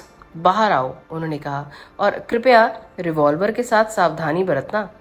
मैं रूखे चौखट के नीचे झुका और वहां वह बाहर एक पत्थर पर बैठा था। उसकी भूरी आंखें मेरे आश्चर्यचकित चेहरे पर पड़ते ही मनोरंजन से नाच रही थीं। वह दुबला पतला और थका हुआ था, लेकिन स्पष्ट और सतर्क। उसका तीखा चेहरा धूप से काटा हुआ और हवा से खुरदरा हो गया था। अपने ट्वीड सूट और कपड़े की टोपी में वह दलदली भूमि पर किसी भी अन्य पर्यटक की तरह लग रहा था, और उसने अपनी व्यक्तिगत स्वच्छता के प्रति बिल्ली जैसे प्रेम के साथ, जो उसकी विशेषताओं में से एक था, ये सुनिश्चित किया था कि उसकी ठोड़ी उतनी ही चिकनी हो और उसका लिनन उतना ही उत्तम हो जितना कि वह बेकर स्ट्रीट में होता है। मैं अपने जीवन में किसी को देखकर इतना खुश नहीं हुआ हूँ, मैंने कहा और उसका हाथ पकड़ लिया। या इससे भी अधिक आश्चर्यचकित, है ना? खैर, मुझे ये कबूल करना होगा। मैं आपको विश्वास दिलाता हूँ कि आश्चर्य सिर्फ एक तरफ नहीं था। मुझे इस बात का बिल्कुल भी अंदाजा नहीं था कि आपको मेरी कभी कभार की शरण स्थली मिल गई है, और ये भी नहीं कि आप उसके अंदर हैं, जब तक कि मैं दरवाजे से 20 कदम की दूरी पर नहीं पहुंच गया। मेरे पदचिन्ह, मुझे लगता है आपने उससे पहचाना। नहीं वॉटसन, मुझे डर है कि मैं दुनिया के सभी पैरों के निशानों के बीच आपके पदचिन्हों को पहचानने का बीड़ा नहीं उठा सकता। अगर तुम सचमुच मुझे धोखा देना चाहते हो तो तुम्हें अपना तंबाकू विक्रेता बदलना होगा, क्योंकि जब मैं ब्रैडली ऑक्सफोर्ड स्ट्रीट के नाम से सिगरेट का ठूंठ देखता हूँ तो मैं समझ जाता हूँ कि मेरा वॉटसन दोस्त पड़ोस में है। तुम उसे वहाँ रास्ते के किनारे देखोगे। तुमने उसे निस्संदेह उस सर्वोच्च क्षण में नीचे फेंक दिया था जब तुम खाली झोंपड़ी में घुसे थे। बिल्कुल सही, मैंने भी यही सोचा था, और आपकी सराहनीय दृढ़ता को देखते हुए मुझे यकीन हो गया था कि आप घात लगाए बैठे थे। हथियार आपके हाथ में था और मेरे लौटने का इंतजार कर रहे थे। तो क्या आपने वाकई सोचा था कि मैं अपराधी हूँ? मैं नहीं जानता था कि आप कौन हैं, लेकिन मैं ये पता लगाने के लिए दृढ़ था। बहुत बढ़िया वॉटसन। और तुमने मुझे कैसे पहचाना? तुमने मुझे शायद अपराधियों के शिकार की रात को देखा था, जब मैंने बहुत ही नासमझी से चांद की रोशनी अपने ऊपर पड़ने दी। हाँ, मैंने तुम्हें तब देखा था। और क्या तुमने सभी झोंपड़ियों की तलाशी ली है जब तक कि तुम इस झोंपड़ी तक नहीं पहुंच गए? नहीं नहीं, आपके लड़के पर नज़र रखी गई थी और इससे मुझे पता चल गया कि मुझे कहाँ देखना है। इसमें कोई शक नहीं कि दूरबीन वाले बूढ़े सज्जन ये काम काफ़ी तत्परता से कर रहे हैं। जब मैंने पहली बार लेंस पर चमकती रोशनी देखी तो मैं समझ नहीं पाया। वह उठा और झोंपड़ी में झांका। हाँ, मैं देख रहा हूँ कि कार्टराइट कुछ सामान लेकर आया है। ये कागज़ क्या है? तो आप कुंबे ट्रेसी गए थे? हाँ जी हाँ, श्रीमती लॉरा लियोन से मिलने। बिल्कुल, बहुत बढ़िया। हमारे शोध स्पष्ट रूप से समानांतर रेखाओं पर चल रहे हैं, और जब हम अपने परिणामों को एक साथ जोड़ेंगे तो मुझे उम्मीद है कि हमें मामले की पूरी जानकारी मिल जाएगी। हाँ, मैं दिल से खुश हूँ कि तुम यहाँ हो, क्योंकि वास्तव में जिम्मेदारी और रहस्य दोनों ही मेरे लिए बहुत ज़्यादा हो रहे थे। लेकिन आश्चर्य की बात यह है कि तुम यहाँ कैसे आए और तुम क्या कर रहे थे? मुझे लगा कि तुम बेकर स्ट्रीट में ब्लैकमेलिंग के उस मामले को सुलझाने में लगे थे। मैं यही चाहता था कि आप ऐसा ही सोचें। तो फिर आप मेरा इस्तेमाल करते रहे और फिर भी मुझ पर भरोसा नहीं किया? मैंने कुछ कड़वाहट के साथ कहा। मुझे लगता है कि आपको मुझ पर इससे ज़्यादा भरोसा होना चाहिए था होम्स। मेरे प्यारे साथी, इस मामले में भी और कई अन्य मामलों में भी तुम मेरे लिए अमूल्य रहे हो, और मैं विनती करता हूँ कि अगर मैंने तुम्हारे साथ कोई चाल चली है तो मुझे इसके लिए माफ़ कर दो। सच में ये आंशिक रूप से तुम्हारे हित में था जो मैंने किया, और ये तुम्हारे द्वारा उठाए गए खतरे की मेरी समझ थी जिसने मुझे यहाँ आकर इस मामले की खुद जांच करने के लिए प्रेरित किया। अगर मैं सर हेनरी और तुम्हारे साथ होता तो ये स्पष्ट है कि मेरा दृष्टिकोण भी तुम्हारे जैसा ही होता, और मेरी उपस्थिति ने हमारे बहुत ही दुर्जय विरोधियों को सावधान रहने के लिए चेतावनी दी होती। जैसा कि है, मैं उस तरह से काम करने में सक्षम हूँ जैसा कि मैं हॉल में रहते हुए संभवतः नहीं कर सकता था, और मैं इस व्यवसाय में एक अज्ञात व्यक्ति हूँ जो किसी भी महत्वपूर्ण क्षण में अपना पूरा जोर लगाने के लिए तैयार रहता है। लेकिन मुझे अंधेरे में रख के तुम्हें क्या मिला? तुम्हारे जानने से हमें कोई मदद नहीं मिल सकती थी, और शायद इससे मेरी खोज खराब हो जाती। तुम मुझे कुछ बताना चाहते थे, या अपनी दयालुता में तुम मुझे कुछ आराम या अन्य सुविधा प्रदान करते, और इस तरह एक अनावश्यक जोखिम उठाया जाता। मैं कार्टराइट को अपने साथ लाया। तुम्हें एक्सप्रेस ऑफिस का वह छोटा सा लड़का याद है? उसने मेरी साधारण ज़रूरतों का ख्याल रखा, कुछ खाना और एक साफ कमीज़। आदमी को इससे ज़्यादा क्या चाहिए? उसने मुझे बहुत सक्रिय पैरों पर एक अतिरिक्त जोड़ी आंखें दी हैं, और दोनों ही अमूल्य हैं। तब तो मेरी सारी रिपोर्टें व्यर्थ हो गईं। जब मुझे याद आया कि मैंने कितनी मेहनत और गर्व के साथ ये रिपोर्टें लिखी थी, मेरी आवाज़ कांप उठी। होम्स ने अपनी जेब से कागज़ों का एक बंडल निकाला। मेरे प्यारे साथी, ये आपकी रिपोर्ट है, और मैं आपको विश्वास दिलाता हूँ कि ये बहुत अच्छी तरह से लिखी गई हैं। मैंने बहुत बढ़िया व्यवस्था की, और ये रिपोर्ट आने में सिर्फ एक ही दिन की देरी होती थी। मैं आपको इस असाधारण मुश्किल मामले में दिखाए गए जोश और बुद्धिमत्ता के लिए बहुत बहुत बधाई देता हूँ। मेरे साथ जो धोखा किया गया था उससे मैं अभी भी काफ़ी दुखी था, लेकिन होम्स की प्रशंसा की गर्मजोशी ने मेरे मन के गुस्से को निकाल दिया। मुझे अपने दिल में भी लगा कि उसने जो कहा वह सही था और ये हमारे उद्देश्य के लिए वास्तव में सबसे अच्छा था कि मुझे ये नहीं पता होना चाहिए कि वह दलदली भूमि पर था। ये तो अच्छा है, उसने मेरे चेहरे से परछाई उठती देखकर कहा। और अब मुझे ये बताओ कि मिसेस लॉरा लियोन्स के पास तुम्हारी यात्रा का नतीजा क्या रहा। मेरे लिए ये अनुमान लगाना मुश्किल नहीं था कि तुम उनसे मिलने गए थे, क्योंकि मैं पहले से ही जानता हूँ कि कुंबे ट्रेसी में वही एक व्यक्ति है जो इस मामले में हमारी मदद कर सकती हैं। वास्तव में अगर तुम आज नहीं गए होते तो ये बहुत संभव है कि मैं वहाँ कल जाता। सूरज ढल चुका था और शाम ढलने लगी थी। हवा ठंडी हो गई थी और हम गर्मी के लिए झोंपड़ी में चले गए। वहाँ शाम के अंधेरे में साथ बैठे हुए मैंने होम्स को उस महिला के साथ अपनी बातचीत के बारे में बताया। वह इसमें इतनी दिलचस्पी ले रहा था कि मुझे कुछ बातें 2 बार दोहरानी पड़ी, तभी वह संतुष्ट हुआ। जब मैंने अपनी बात समाप्त की तो उसने कहा, यह सबसे महत्वपूर्ण है। ये उस कमी को पूरा करता है जिसे मैं इस सबसे जटिल मामले में पूरा नहीं कर पाया था। शायद आपको पता हो कि इस महिला और स्टेपल्टन नामक व्यक्ति के बीच बहुत घनिष्ठ संबंध है। मुझे किसी करीबी दोस्ती के बारे में पता नहीं था। इस मामले में कोई संदेह नहीं हो सकता। वे मिलते हैं, वे एक दूसरे को पत्र लिखते हैं, उनके बीच की दोस्ती बहुत पक्की है। अब ये हमारे हाथों में एक बहुत शक्तिशाली हथियार है। अगर मैं इसका इस्तेमाल उसकी पत्नी को अलग करने के लिए कर सकूं तो। उसकी पत्नी? तुमने मुझे जो कुछ बताया है उसके बदले में मैं तुम्हें कुछ जानकारी दे रहा हूँ। जो महिला मिस स्टेपल्टन के नाम से यहाँ आई है वह वास्तव में उसकी पत्नी है। हे भगवान होम्स, क्या तुम्हें अपनी बात सुनाई दे रही है? सर हेनरी उससे प्यार करते हैं। सर हेनरी के प्यार में पड़ने से सर हेनरी के अलावा किसी को कोई नुकसान नहीं हो सकता था। उन्होंने इस बात का खास ख्याल रखा कि सर हेनरी उससे प्यार न करें। जैसा कि आपने खुद देखा होगा, मैं फिर से कहता हूं कि महिला उनकी पत्नी है, उनकी बहन नहीं। लेकिन इतना बड़ा धोखा क्यों? क्योंकि उसने पहले ही देख लिया था कि एक स्वतंत्र महिला के रूप में मैं उसके लिए बहुत अधिक उपयोगी होगी। मेरी सारी अव्यक्त प्रवृत्तियां, मेरे अस्पष्ट संदेह अचानक आकार लेने लगे थे और प्रकृतिवादी पर केंद्रित हो गए। उस भावशून्य रंगहीन आदमी में उसकी पुआल की टोपी और तितली जाल के साथ मुझे कुछ भयानक दिखाई दे रहा था। असीम धैर्य और चालाकी से भरा एक प्राणी, एक मुस्कुराता हुआ चेहरा और एक हत्यारा दिल। तो फिर वही हमारा दुश्मन है? वही है जिसने लंदन में हमारा पीछा किया? तो तुमने पहेली पढ़ ली। और चेतावनी, ये उसी की ओर से आई थी? बिल्कुल।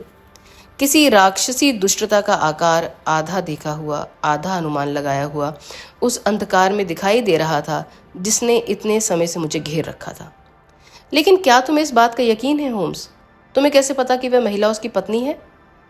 क्योंकि वह खुद को इतना भूल गया था कि जब वह पहली बार आपसे मिला था तो आपको अपनी आत्मकथा का सच्चा अंश नहीं बता पाया था। और मैं ये कहने की हिम्मत करता हूँ कि तब से उसे कई बार इसका पछतावा हुआ है। मैं कभी उत्तरी इंग्लैंड में एक स्कूल मास्टर था। अब स्कूल मास्टर से ज़्यादा आसानी से किसी का पता लगाना संभव नहीं है। कुछ शैक्षणिक एजेंसियां हैं जिनके जरिए कोई भी व्यक्ति इस पेशे में रहा हो उसकी पहचान की जा सकती है। थोड़ी सी जान से मुझे पता चला कि एक स्कूल भयावह परिस्थितियों में बर्बाद हो गया था और उसका मालिक, नाम अलग था, अपनी पत्नी के साथ गायब हो गया था। विवरण एक जैसा था। जब मुझे पता चला कि लापता व्यक्ति कीट विज्ञान से जुड़ा था तो पहचान पूरी हो गई। अंधेरा बढ़ रहा था लेकिन अभी भी बहुत कुछ छिपा हुआ था। मैंने पूछा, यदि वह महिला वास्तव में उसकी पत्नी है तो इसमें श्रीमती लॉरा लियोन्स का क्या स्थान है? ये उन बिंदुओं में से एक है जिस पर आपने अपने शोध से प्रकाश डाला है। महिला के साथ आपके साक्षात्कार ने स्थिति को बहुत स्पष्ट कर दिया है। मुझे उसके और उसके पति के बीच प्रस्तावित तलाक के बारे में पता नहीं था। उस मामले में स्टेपल्टन को एक अविवाहित व्यक्ति के रूप में देखते हुए उसने बिना किसी संदेह के उसकी पत्नी बनने की उम्मीद की। और जब उसे ये सब बात पता चल जाएगी तो तब ये महिला हमारे काम आएगी। कल हमें सबसे पहले उससे मिलने जाना है, सुबह। वॉटसन, आपको नहीं लगता कि क्या आपको बैस्करविले हॉल में होना चाहिए? आप काफ़ी देर से वहाँ से दूर हैं। पश्चिम में आखिरी लाल धारियाँ फीकी पड़ चुकी थीं और दलदली भूमि पर रात छा चुकी थी। बैंगनी आसमान में कुछ धुंधले तारे चमक रहे थे। एक आखिरी सवाल होम्स, मैंने उठते हुए कहा। निश्चित रूप से आपके और मेरे बीच गोपनीयता की कोई आवश्यकता नहीं है। इस सब का क्या मतलब है? वह क्या चाहता है? होम्स की आवाज डूब गई जब उसने आवाज दिया। यह हत्या है वॉटसन, परिष्कृत, निर्दयी, जानबूझकर की गई हत्या। मुझसे विवरण मत पूछो। मैं उसे अपने जाल में कस रहा हूँ, जैसा कि वो सर हेनरी को कस रहा है, और तुम्हारे द्वारा की गई मदद से उसकी जान मेरी मुट्ठी में है। केवल एक ही खतरा है जिससे हमें नुकसान हो सकता है। वह यह है कि हमारे तैयार होने से पहले अगर उसने हमला कर दिया तो 1 और दिन, ज़्यादा से ज़्यादा 2 दिन, और मेरा मामला पूरा हो जाएगा। लेकिन तब तक अपने आरोप की उतनी ही बारीकी से रक्षा करो जितनी एक प्यारी माँ अपने बीमार बच्चे की करती है। आज तुम्हारा मिशन खुद को सही साबित कर चुका है, और फिर भी मैं लगभग यही चाहता हूँ कि तुम उनका साथ ना छोड़ो। सुनो। एक भयानक चीख, डर और पीड़ा की एक लंबी चीख दलदली भूमि के सन्नाटे में फूट पड़ी। उस भयावह चीख ने मेरी नसों में खून को बर्फ में बदल दिया। हे भगवान, मैं चौंका। ये क्या है? इसका क्या मतलब है? होम्स अपने पैरों पर खड़ा हो गया था और मैंने झोंपड़ी के दरवाजे पर उसकी काली पुष्ट आकृति देखी। उसके कंधे झुके हुए थे, उसका सिर आगे की ओर झुका हुआ था, उसका चेहरा अंधेरे में झांक रहा था। चुप रहो, वह फुसफुसाया, एकदम चुप। ये चीख अपने तीखेपन के कारण बहुत ऊंची थी, लेकिन ये कहीं दूर छायादार मैदान से आई थी। अभी हमारे कानों में पहले से कहीं अधिक निकट, अधिक ऊंची, अधिक तीव्र आवाज में गूंजी। वह कहाँ है? होम्स फुसफुसाया, और मुझे उसकी आवाज की रोमांच से पता चला कि वह लोहे का आदमी उसकी आत्मा तक हिल गई थी। वह कहाँ है वॉटसन? मुझे लगता है यही है। मैंने अंधेरे की ओर इशारा किया। क्या वहां? फिर से पीड़ा भरी चीख खामोश रात में गूंजी, पहले से कहीं ज्यादा तेज और बहुत नजदीक। और उसके साथ एक नई आवाज घुल मिल गई, एक गहरी बुदबुदाती हुई गड़गड़ाहट, संगीतमय और फिर भी खतरनाक, समुद्र की धीमी निरंतर बड़बड़ाहट की तरह उठती और गिरती हुई। कुत्ते का बच्चा! होम्स चिल्लाया। आओ वॉटसन, आओ। हे भगवान, अगर हम बहुत देर कर चुके हुए तो? वह तेजी से दलदली भूमि पर दौड़ने लगा था और मैं उसके पीछे पीछे दौड़ रहा था। लेकिन अब हमारे ठीक सामने टूटी हुई जमीन के बीच से एक आखिरी निराशा भरी चीख आई और फिर एक सुस्त भारी धमाका हुआ। हम रुक गए और सुनने लगे। हवा रहित रात के भारी सन्नाटे को कोई और आवाज नहीं तोड़ पाई। मैंने देखा कि होम्स ने अपना हाथ माथे पर रखा हुआ था, जैसे कोई विचलित व्यक्ति हो। उसने अपने पैर जमीन पर पटक दिए। उसने हमें हरा दिया वॉटसन, हम बहुत देर कर चुके हैं। नहीं नहीं, बिल्कुल नहीं। ये मूर्खता ही थी कि मैंने अपने आप को रोक लिया। और तुम वॉटसन, देखो अपनी जगह छोड़ने का कितना बुरा नतीजा होता है। लेकिन भगवान की कसम, अगर सबसे कुछ बुरा भी हो गया है तो हम उसका बदला जरूर लेंगे। हम अंधेरे में अंधाधुंध दौड़ते रहे, चट्टानों से टकराते रहे, गोरस झाड़ियों के बीच से अपना रास्ता बनाते रहे, पहाड़ियों पर चढ़ते रहे और ढलानों से नीचे उतरते रहे। हमेशा उसी दिशा में बढ़ते रहे जहां से वो भयानक आवाजें आ रही थीं। हर चढ़ाई पर होम्स उत्सुकता से अपने चारों ओर देखता रहा, लेकिन दलदली भूमि पर छायाएं घनी थीं और उसके उदास चेहरे पर कुछ भी नहीं दिख रहा था। क्या आप कुछ देख सकते हैं? कुछ नहीं। लेकिन सुनो, वह क्या है? एक धीमी कराह हमारे कानों में पड़ी। वह फिर से हमारे बाईं ओर थी। उस तरफ चट्टानों की एक चोटी एक खड़ी चट्टान में समाप्त हो गई थी, जो पत्थरों से भरी एक ढलान को देखती थी। उसके दांतेदार चेहरे पर कोई काली अनियमित वस्तु फैली हुई थी। जैसे ही हम उसकी ओर दौड़े, अस्पष्ट रूपरेखा एक निश्चित आकार में बदल गई। ये एक आदमी था जो जमीन पर मुंह के बल लेटा हुआ था। उसका सिर एक भयानक कोण पर उसके नीचे झुका हुआ था, कंधे गोल थे और शरीर एक साथ झुका हुआ था, जैसे कि वह कलाबाजी कर रहा हो। यह रवैया इतना विचित्र था कि मैं एक पल के लिए भी ये नहीं समझ पाया कि वह कराह उसकी आत्मा के जाने की आवाज थी। अब उस काले व्यक्ति से एक फुसफुसाहट, एक सरसराहट भी नहीं निकली, जिसके ऊपर हम झुके हुए थे। होम्स ने अपना हाथ उसके ऊपर रखा और फिर से उसे ऊपर उठाया, डरावनी आवाज के साथ। उसने जो माचिस जलाई थी, उसकी चमक उसकी फटी हुई उंगलियों और उस भयानक तालाब पर चमक रही थी जो पीड़ित की कुचली हुई खोपड़ी से धीरे धीरे चौड़ा हो रहा था। और इसकी रोशनी किसी और चीज़ पर पड़ी जिसने हमारे दिलों को हिला दिया और बेहोश कर दिया था। वह थी सर हेनरी बेस्करविले की लाश। हम दोनों में से किसी को भी उस अजीबोगरीब लाल रंग के ट्वीड सूट को भूलने का कोई मौका नहीं था। वही सूट जिसे उसने पहली सुबह पहना था जब हमने उसे बेकर स्ट्रीट में देखा था। हमने उसकी एक झलक साफ देखी और फिर माचिस की तीली टिमटिमाकर बुझ गई, ठीक वैसे ही जैसे हमारी आत्माओं से उम्मीद खत्म हो गई थी। होम्स कराह उठा और उसका चेहरा अंधेरे में सफ़ेद चमक रहा था। वह जानवर, वह जानवर, मैंने अपने हाथ भींच कर कहा। ओ होम्स, मैं उसे उसके हाल पर छोड़ देने के लिए खुद को कभी माफ़ नहीं कर पाऊंगा। मैं तुमसे ज़्यादा दोषी हूँ वॉटसन। अपने केस को अच्छी तरह से और पूरा करने के लिए मैंने अपने मुवक्किल की जान दे दी। ये मेरे कैरियर का सबसे बड़ा झटका है। लेकिन मैं कैसे जान सकता था कि वह मेरी सभी चेतावनियों के बावजूद अकेले दलदली भूमि पर अपनी जान जोखिम में डालेगा। हमें उसकी चीखें सुननी चाहिए थी। हे भगवान, वो चीखें, और फिर भी हम उसे बचा नहीं पाए। वह क्रूर कुत्ता कहाँ है जिसने उसे मौत के घाट उतार दिया है? हो सकता है कि वह इस समय इन चट्टानों के पीछे छिपा हो। और स्टेपल्टन, वह कहाँ है? उसे इस कृत्य के लिए जवाब देना होगा। वह देगा। मैं ये सुनिश्चित करूंगा। चाचा और भतीजे की हत्या कर दी गई है। एक जानवर को देखकर ही डर गया जिसे वह अलौकिक मानता था।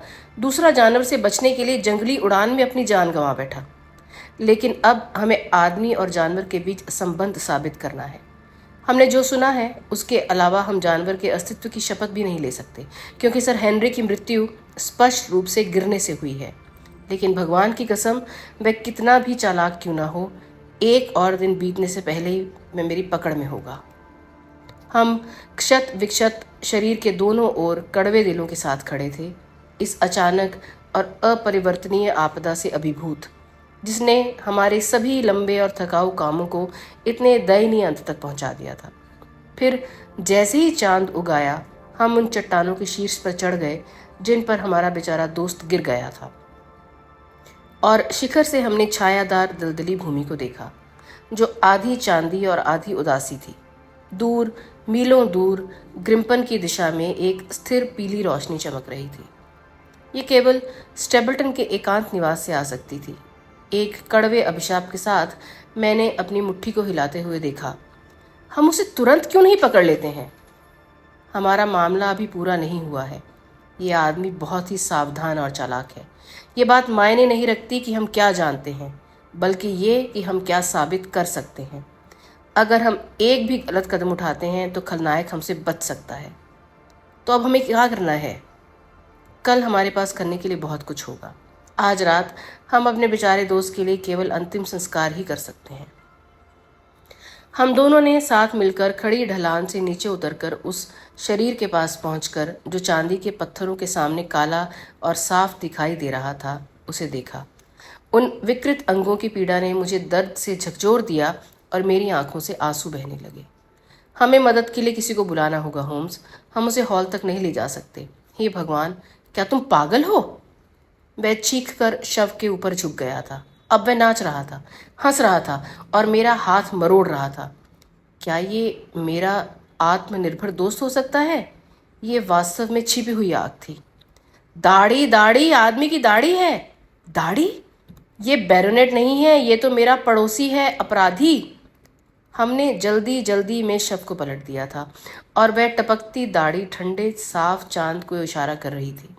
भृंग के माथे धसी हुई जानवर जैसी आंखों के बारे में कोई संदेह नहीं हो सकता था। ये वास्तव में वही चेहरा था जो चट्टान के ऊपर से मोमबत्ती की रोशनी में मुझे घूर रहा था। अपराधी सेल्डन का चेहरा। फिर एक पल में मुझे सब कुछ समझ में आ गया। मुझे याद आया कि बैरोनेट ने मुझे कैसे बताया था कि उसने अपनी पुरानी अलमारी बैरेमोर को दे दी थी। बैरेमोर ने इसे सेल्डन को भागने में मदद करने के लिए दिया था।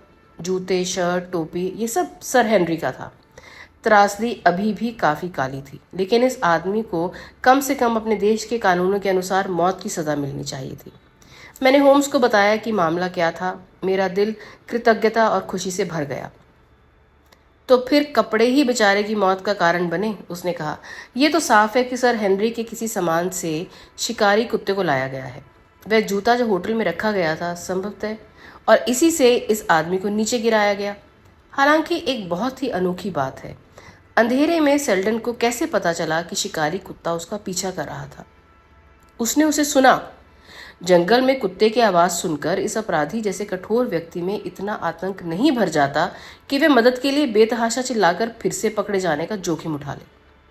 अपनी चीखों से वह ये जान गया होगा कि जानवर उसके पीछे है, इसलिए वह बहुत दूर भाग गया होगा। उसे कैसे पता चला? मेरे लिए इससे भी बड़ा रहस्य ये है कि ये शिकारी कुत्ता, ये मानकर कि हमारे सभी अनुमान सही हैं, मैं कुछ भी नहीं मानता। अच्छा, तो फिर आज रात ये कुत्ता क्यों खुला छोड़ा गया है? मुझे लगता है कि ये हमेशा दलदली भूमि पर खुला नहीं घूमता। स्टेपल्टन इसे तब तक नहीं जाने देगा जब तक कि उसे ये सोचने का कारण ना हो कि सर हेनरी वहां होंगे। मेरी मुश्किलें दोनों में से ज़्यादा विकट हैं, क्योंकि मुझे लगता है कि हम बहुत जल्द ही आपकी समस्या का हल पा लेंगे, जबकि मेरी समस्या हमेशा के लिए रहस्य ही बनी रहेगी। अब सवाल ये है कि हम इस बेचारे की लाश का क्या करेंगे? हम इसे यहाँ लोमड़ियों और कौवों के भरोसे तो नहीं छोड़ सकते। मेरा सुझाव है कि हम इसे झोंपड़ी में रख दें जब तक कि हम पुलिस से संपर्क नहीं कर लेते। बिल्कुल, मुझे कोई संदेह नहीं है कि तुम और मैं इसे इतनी दूर तक ले जा सकते हैं। हेलो वॉटसन, ये क्या है? ये तो खुद आदमी है। ये तो कमाल की बात है और दुस्साहस भी। अपने संदेह को दर्शाने के लिए एक शब्द भी नहीं, एक शब्द भी नहीं, नहीं तो मेरी योजनाएं धाराशायी हो जाएंगी। एक व्यक्ति दलदली भूमि पर हमारी ओर आ रहा था और मैंने सिगार की फीकी लाल चमक देखी। चांद उस पर चमक रहा था और मैं प्रकृतिवादी के आकर्षक आकार और चंचल चाल को पहचान गया था। जब उसने हमें देखा तो वह रुक गया और फिर वापस आ गया। क्यों डॉक्टर वॉटसन, ये आप नहीं हैं, है ना? आप आखिरी व्यक्ति हैं जिनसे मुझे रात के इस समय दलदली भूमि पर मिलने की उम्मीद थी। लेकिन हे भगवान, ये क्या है? कोई घायल हुआ है? नहीं नहीं, मुझे मत बताइए कि हमारे मित्र सर हेनरी हैं। वह जल्दी से मेरे पास से गुजरा और उस मरे हुए आदमी के ऊपर झुका। मैंने उसकी तेज सांस सुनी और सिगार उसकी उंगलियों से गिर गया। कौन है ये? वह हकलाया। ये सेल्डन है, वह आदमी जो प्रिंस टाउन से भाग गया था। स्टेपल्टन ने हम पर एक भयानक चेहरा बनाया, लेकिन एक महान प्रयास से उसने अपने आश्चर्य और निराशा पर काबू पा लिया। उसने होम्स से मेरी ओर तीखी नज़र से देखा। हे भगवान, ये कितना चौंकाने वाला मामला है। इसकी मौत कैसे हुई? ऐसा लगता है कि उन चट्टानों से गिरकर उसकी गर्दन टूट गई है। मैं और मेरा दोस्त दलदली भूमि पर टहल रहे थे, तभी हमें चीखने की आवाज़ सुनाई दी। मैंने भी एक चीख सुनी थी, इसी वजह से मैं बाहर आया। मैं तो सर हेनरी के बारे में चिंतित था। विशेष रूप से सर हेनरी के बारे में क्यों? मैं पूछे बिना न रह सका, क्योंकि मैंने सुझाव दिया था कि उसे आना चाहिए। जब वह नहीं आया तो मुझे आश्चर्य हुआ, और जब मैंने दलदली भूमि पर चीखें सुनी तो मैं स्वाभाविक रूप से उसकी सुरक्षा के लिए चिंतित हो गया। वैसे उसकी आंखें फिर से मेरे चेहरे से होम्स की ओर घूम गईं। क्या तुमने चीख के अलावा कुछ और सुना? नहीं, होम्स ने कहा। आप ऐसा क्यों पूछ रहे हैं? क्या आपने सुना? नहीं? तो फिर तुम्हारा क्या मतलब है? ओहो, तुम्हें तो पता ही है कि किसान भूतिया कुत्ते के बारे में कहानियां सुनाते हैं वगैरह वगैरह। कहा जाता है कि रात में दलदली भूमि पर इसकी आवाज़ सुनाई देती है। मैं सोच रहा था कि क्या आज रात ऐसी कोई आवाज़ सुनाई दी। मैंने कहा, हमने ऐसी कोई आवाज़ नहीं सुनी। और इस बेचारे की मौत के बारे में आपका क्या कहना है? मुझे इस बात में कोई संदेह नहीं है कि चिंता और जोखिम ने उसे पागल कर दिया है। मैं पागलों की तरह दलदल में भागता रहा और आखिरकार यहाँ गिर गया और उसकी गर्दन टूट गई। आपकी बात सही है, स्टेपल्टन ने कहा, और उसने आ भरी जिसे मैंने उसकी राहत के संकेत के रूप में लिया। आप इस बारे में क्या सोचते हैं मिस्टर शेरलॉक होम्स? मेरे दोस्त ने झुककर बधाई दी। उन्होंने कहा, आप पहचानने में तेज़ हैं। डॉक्टर वॉटसन के आने के बाद से ही हम इस इलाके में आपका इंतज़ार कर रहे थे। आप त्रासदी देखने के लिए सही समय पर आए हैं। हाँ बिल्कुल, मुझे कोई संदेह नहीं है कि मेरे मित्र का स्पष्टीकरण तथ्यों को कवर करेगा। मैं कल अपने साथ एक अप्रिय स्मृति लंदन ले जाऊंगा। ओह, तो आप कल वापस जा रहे हैं? हाँ, मेरा इरादा तो यही है। मुझे आशा है कि आपके दौरे से उन घटनाओं पर कुछ प्रकाश पड़ा होगा जिन्होंने हमें उलझन में डाल दिया है। होम्स ने कंधे उचका दिए। हमेशा वह सफलता नहीं मिल सकती जिसकी कि हम उम्मीद करते हैं। जांचकर्ता को तथ्यों की जरूरत होती है, किंवदंतियों या अफवाहों की नहीं। ये कोई संतोषजनक मामला नहीं रहा। मेरे दोस्त ने अपनी सबसे बेबाक और बेपरवाही से बात की। स्टेपल्टन अभी भी उसे गौर से देख रहा था। फिर वह मेरी तरफ मुड़ा। मैं इस बेचारे को अपने घर ले जाने का सुझाव दूंगा, लेकिन इससे मेरी बहन इतनी डर जाएगी कि मुझे ऐसा करना उचित नहीं लगता। मुझे लगता है कि अगर हम उसके चेहरे पर कुछ लगा दें तो वह सुबह तक सुरक्षित रहेगा, और इसलिए यह व्यवस्था की गई। स्टेपल्टन के आतिथ्य के प्रस्ताव को ठुकराते हुए होम्स और मैं बास्केविले हॉल की ओर चल पड़े, और प्रकृतिवादी को अकेले ही वापस लौटना पड़ा। पीछे मुड़कर देखा तो हमने देखा कि वह आकृति धीरे धीरे चौड़ी दलदली भूमि पर दूर जा रही थी, और उसके पीछे चांदी के ढलान पर एक काला धब्बा था जो दिख रहा था कि वह आदमी कहाँ लेटा हुआ था जो इतनी बुरी तरह से अपने अंत तक पहुंच गया था। होम्स ने कहा, आखिरकार हम मुश्किल में फंस गए हैं। जब हम दलदली भूमि पर साथ साथ चल रहे थे, कितना साहस है इस आदमी में। जब उसने पाया कि गलत आदमी उसकी साजिश का शिकार हो रहा है तो उसे कितना झटका लगा होगा। इसके बावजूद उसने खुद को संभाल लिया। मैंने तुम्हें लंदन में बताया था वॉटसन, और अब फिर से बताऊंगा कि हमारे पास इससे ज्यादा योग्य दुश्मन कभी नहीं था। मुझे खेद है कि उसने तुम्हें देख लिया, और पहले तो मैं भी ऐसा ही था, लेकिन इससे बाहर निकलने का कोई रास्ता नहीं था। अब जब उसे पता चल गया है कि आप यहाँ हैं, तो आपको क्या लगता है इसका उसकी योजनाओं पर क्या प्रभाव पड़ेगा? ये उसे और अधिक सतर्क बना सकता है, या उसे तुरंत हताशाजनक उपाय करने के लिए प्रेरित कर सकता है। अधिकांश चतुर अपराधियों की तरह वह अपनी चतुराई पर बहुत अधिक आश्वस्त हो सकता है और सोच सकता है कि उसने हमें पूरी तरह से धोखा दे दिया है। हमें उसे तुरंत गिरफ्तार क्यों नहीं करना चाहिए? मेरे प्यारे वॉटसन, तुम एक कर्मठ व्यक्ति बनने के लिए पैदा हुए हो। तुम्हारी प्रवृत्ति हमेशा कुछ ना कुछ ऊर्जावान करने की होती है। लेकिन मान लीजिए तर्क के लिए कि हमने उसे आज रात गिरफ्तार कर लिया, तो इससे हमें क्या फ़ायदा होगा? हम उसके खिलाफ कुछ भी साबित नहीं कर सकते। इसमें शैतानी चालाकी है।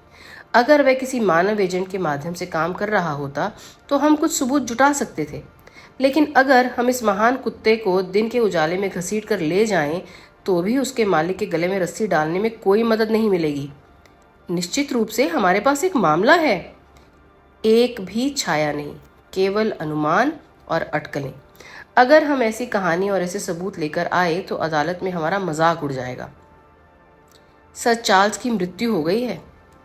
उस पर कोई निशान नहीं था और वह मृत पाया गया, और मैं और आप हम दोनों जानते हैं कि वह केवल डर के कारण मरा, और हम ये भी जानते हैं कि उसे किस बात ने डरा दिया था। लेकिन हम 12 दृढ़ जूरी सदस्यों को ये कैसे बताएंगे? शिकारी कुत्ते के क्या लक्षण होते हैं? उसके नुकीले दांतों के निशान कहाँ हैं? बेशक हम जानते हैं कि शिकारी कुत्ता मृत शरीर को नहीं काटता, और सर चार्ल्स उस जानवर के आने से पहले ही मर चुके थे। लेकिन हमें ये सब साबित करना है, और हम ऐसा करने की स्थिति में अभी नहीं हैं। तो फिर आज रात हमारी स्थिति में कोई खास सुधार नहीं हुआ है। फिर से शिकारी कुत्ते और उस आदमी की मौत के बीच कोई सीधा संबंध नहीं है। हमने शिकारी कुत्ते को कभी नहीं देखा। हमने उसे सुना, लेकिन हमें साबित नहीं कर पाए कि वह इस आदमी के पीछे भाग रहा था। मकसद का पूरी तरह से अभाव है।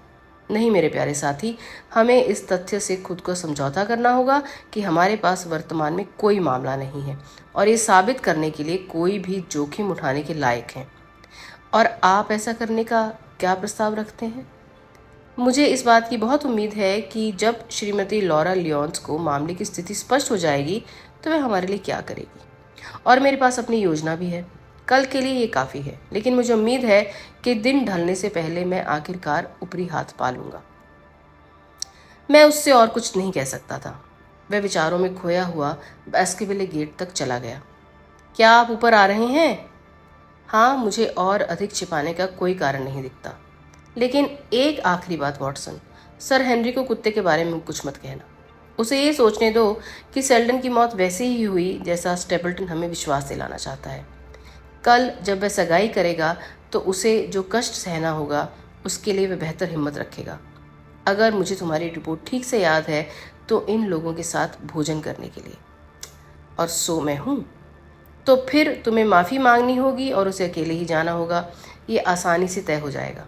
और अब चलो देख कर चलते हैं कि हमें रात का खाना मिलेगा या नहीं।